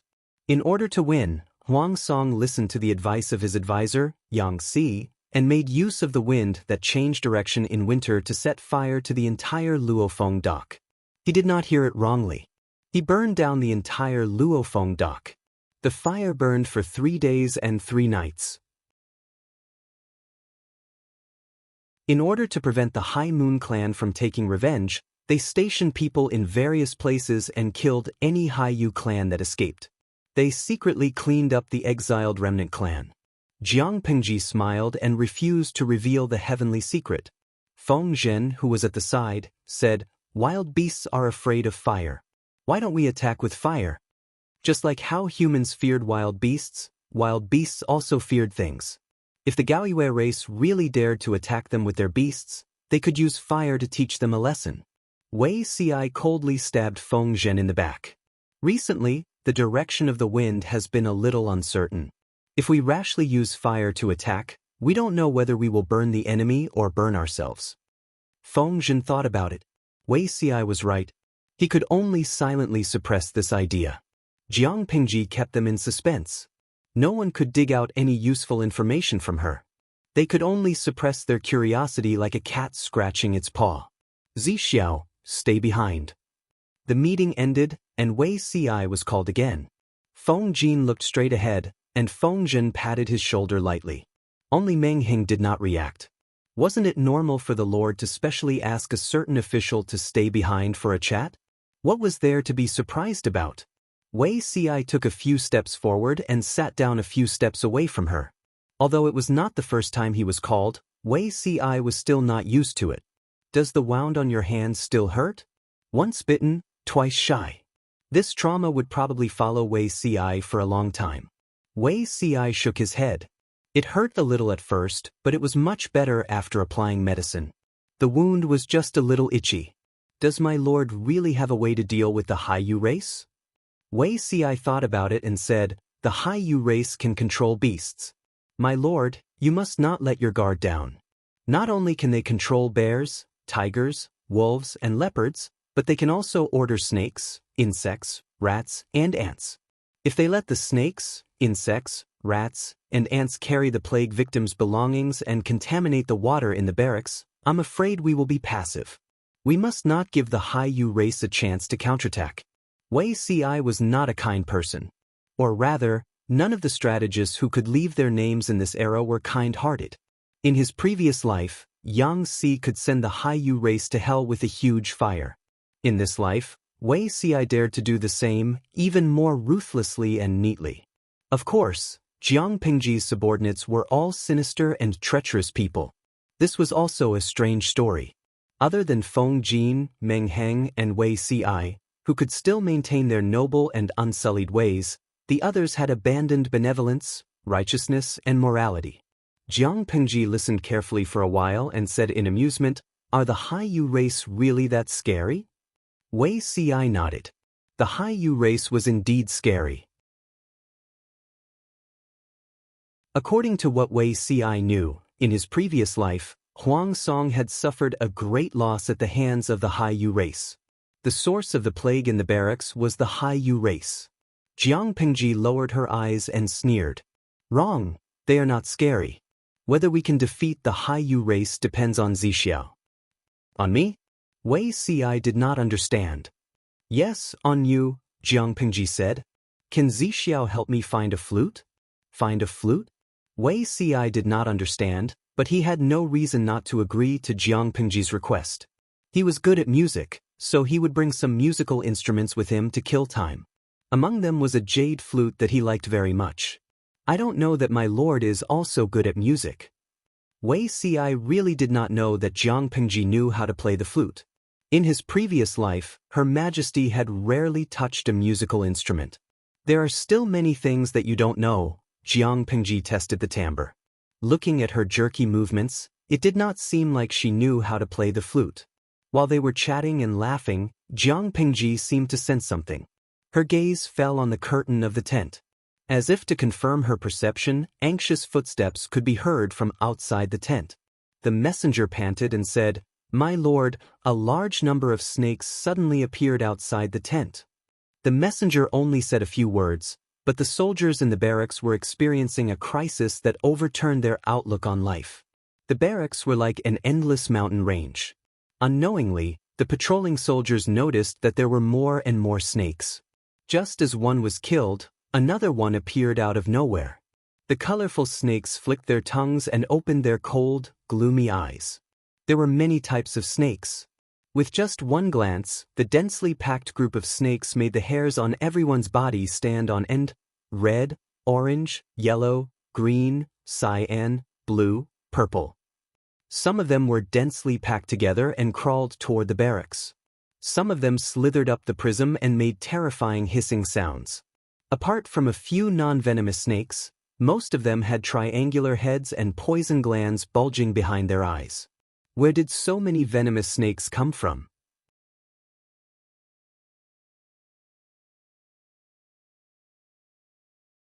Chapter 1062. It wasn't a group of snakes. The outskirts of the camp were surrounded by countless snakes. Snakes had slender bodies and could easily crawl into the camp through the gaps in the fence. At that moment, the quality of the soldiers was reflected.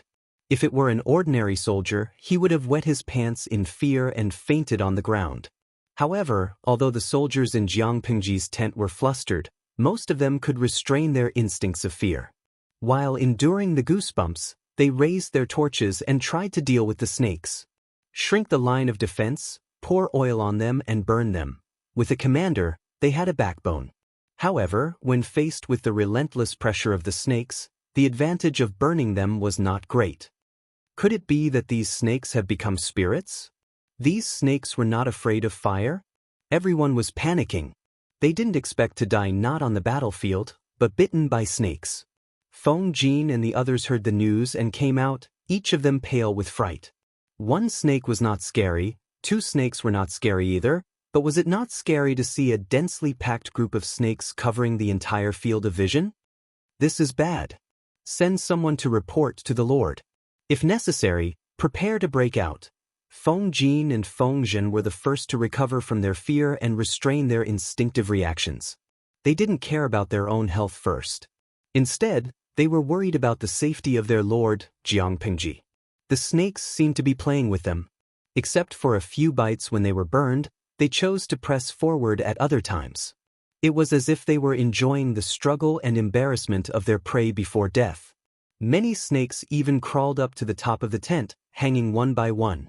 It was extremely terrifying. Break out of what? Jiang Pingji's indifferent voice came from behind. She didn't seem to see the sea of snakes in front of her. Instead, she looked calmly at her strategist. She was cold. The audience couldn't take it anymore. They could accept Jiang Pingji killing a bloody path on the battlefield and watching her break out of the encirclement from the mountains of corpses and seas of blood, but they couldn't accept countless snakes appearing on the high-definition livestream. It wasn't just one or two, it could be hundreds of thousands or even millions of snakes. Tianyu Weilu, I can't take it anymore. The scene in the streaming room is making me feel very uncomfortable.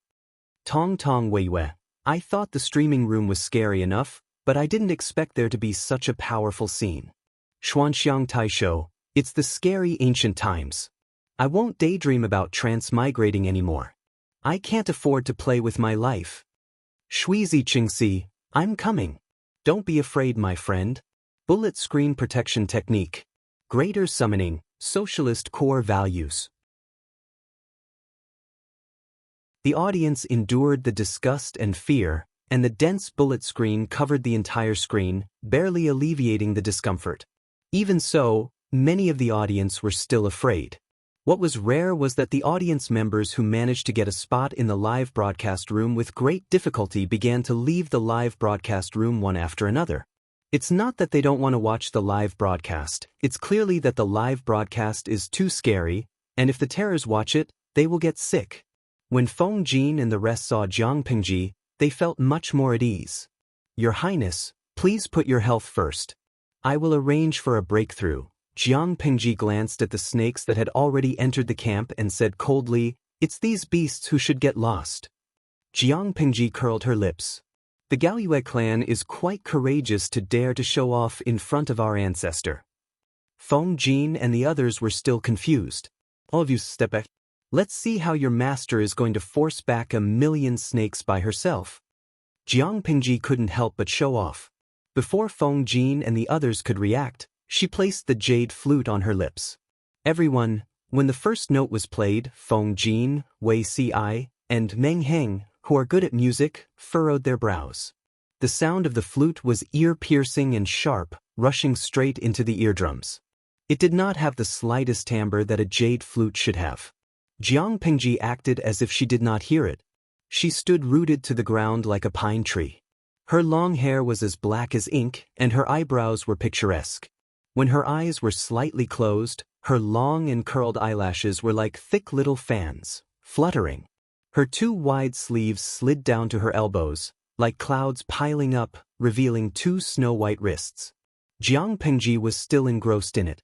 If the sound was muted, she would really have the elegance of an immortal, but if it was not muted, the tune was not a tune, and it was not a tune. It was like an ignorant child holding a flute and playing it randomly. Wei Si and the others also thought that their lord was fooling around, but they quickly put this thought into the depths of their minds. All of you, look quickly. Snakes, snakes. Meng Hun was a boorish man and did not understand music, so he was the least affected. On one side, there was a horrifying hissing sound, and on the other side, the Lord's demonic sound filled the ears. Between the two, the Lord's flute sound was more pleasant to the ears. When Jiang Pingji played the first note, it was as if the pause button had been pressed on the group of snakes that had been wriggling forward. When the second note sounded, the orderly group of snakes began to panic. Their slender bodies twisted and wriggled uncontrollably. When the third note sounded, the soldiers nearby had an illusion for a moment. These snakes were afraid. They were indeed afraid. A tremor that came from their souls. Their bodies instinctively wanted to escape from the murderous calamity in the unseen world. In the eyes of the snakes, Jiang Pingji was no longer a blurry person. Instead, she was a huge king that controlled their life and death. If there was a strong person who was proficient in manipulating the mind, he would be able to see Jiang Pingji's spiritual domain, which was as vast as the sea, radiating arrogantly in all directions, enveloping everything it reached. It was a domineering declaration of sovereignty. This place belonged to the old lady. Whoever dared to come would be slaughtered. Jiang Pingji's physical strength was far from its peak.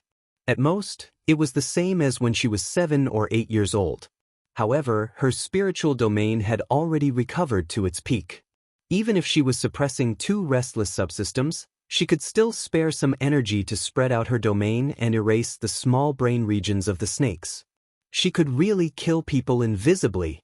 The so-called sound of the flute repelling the group of snakes was just a small trick of Jiang Pingji's to conceal her spiritual domain. After playing for a while, Jiang Pingji opened her eyes slightly. Wei Si, who had been watching her, saw her dark eyes suddenly turn silvery white. However, the silver light only appeared for a moment before it disappeared. If he had not concentrated, he might have thought that his eyes were playing tricks on him. Jiang Pingji did not stop. Everyone in the military camp saw that the twisting and struggling snakes gradually stopped. They became loose and soft, motionless. Wei Si did not know if it was an illusion. As the group of snakes twisted and turned, he seemed to hear a slight pop sound, which was very much like the sound of bones breaking. After the time it took to burn a stick of incense, as far as the eye could see, the group of snakes did not move. After a long time, Jiang Pingji played the last sharp and ear-piercing sound of the flute. Finally, she was willing to put down the jade flute that had been wronged. The military camp was silent. Meng Hun used his weapon to poke the nearest snake. He found that the snakes were actually dead. Clean them up. It's disgusting to look at them. Jiang Pingji hung the flute on her waist coldly. She waved her wide sleeves and gracefully returned to the tent. You're tuning in to the Wang Lin's Journey YouTube channel. Don't forget to subscribe and join us on this journey to catch the most captivating stories.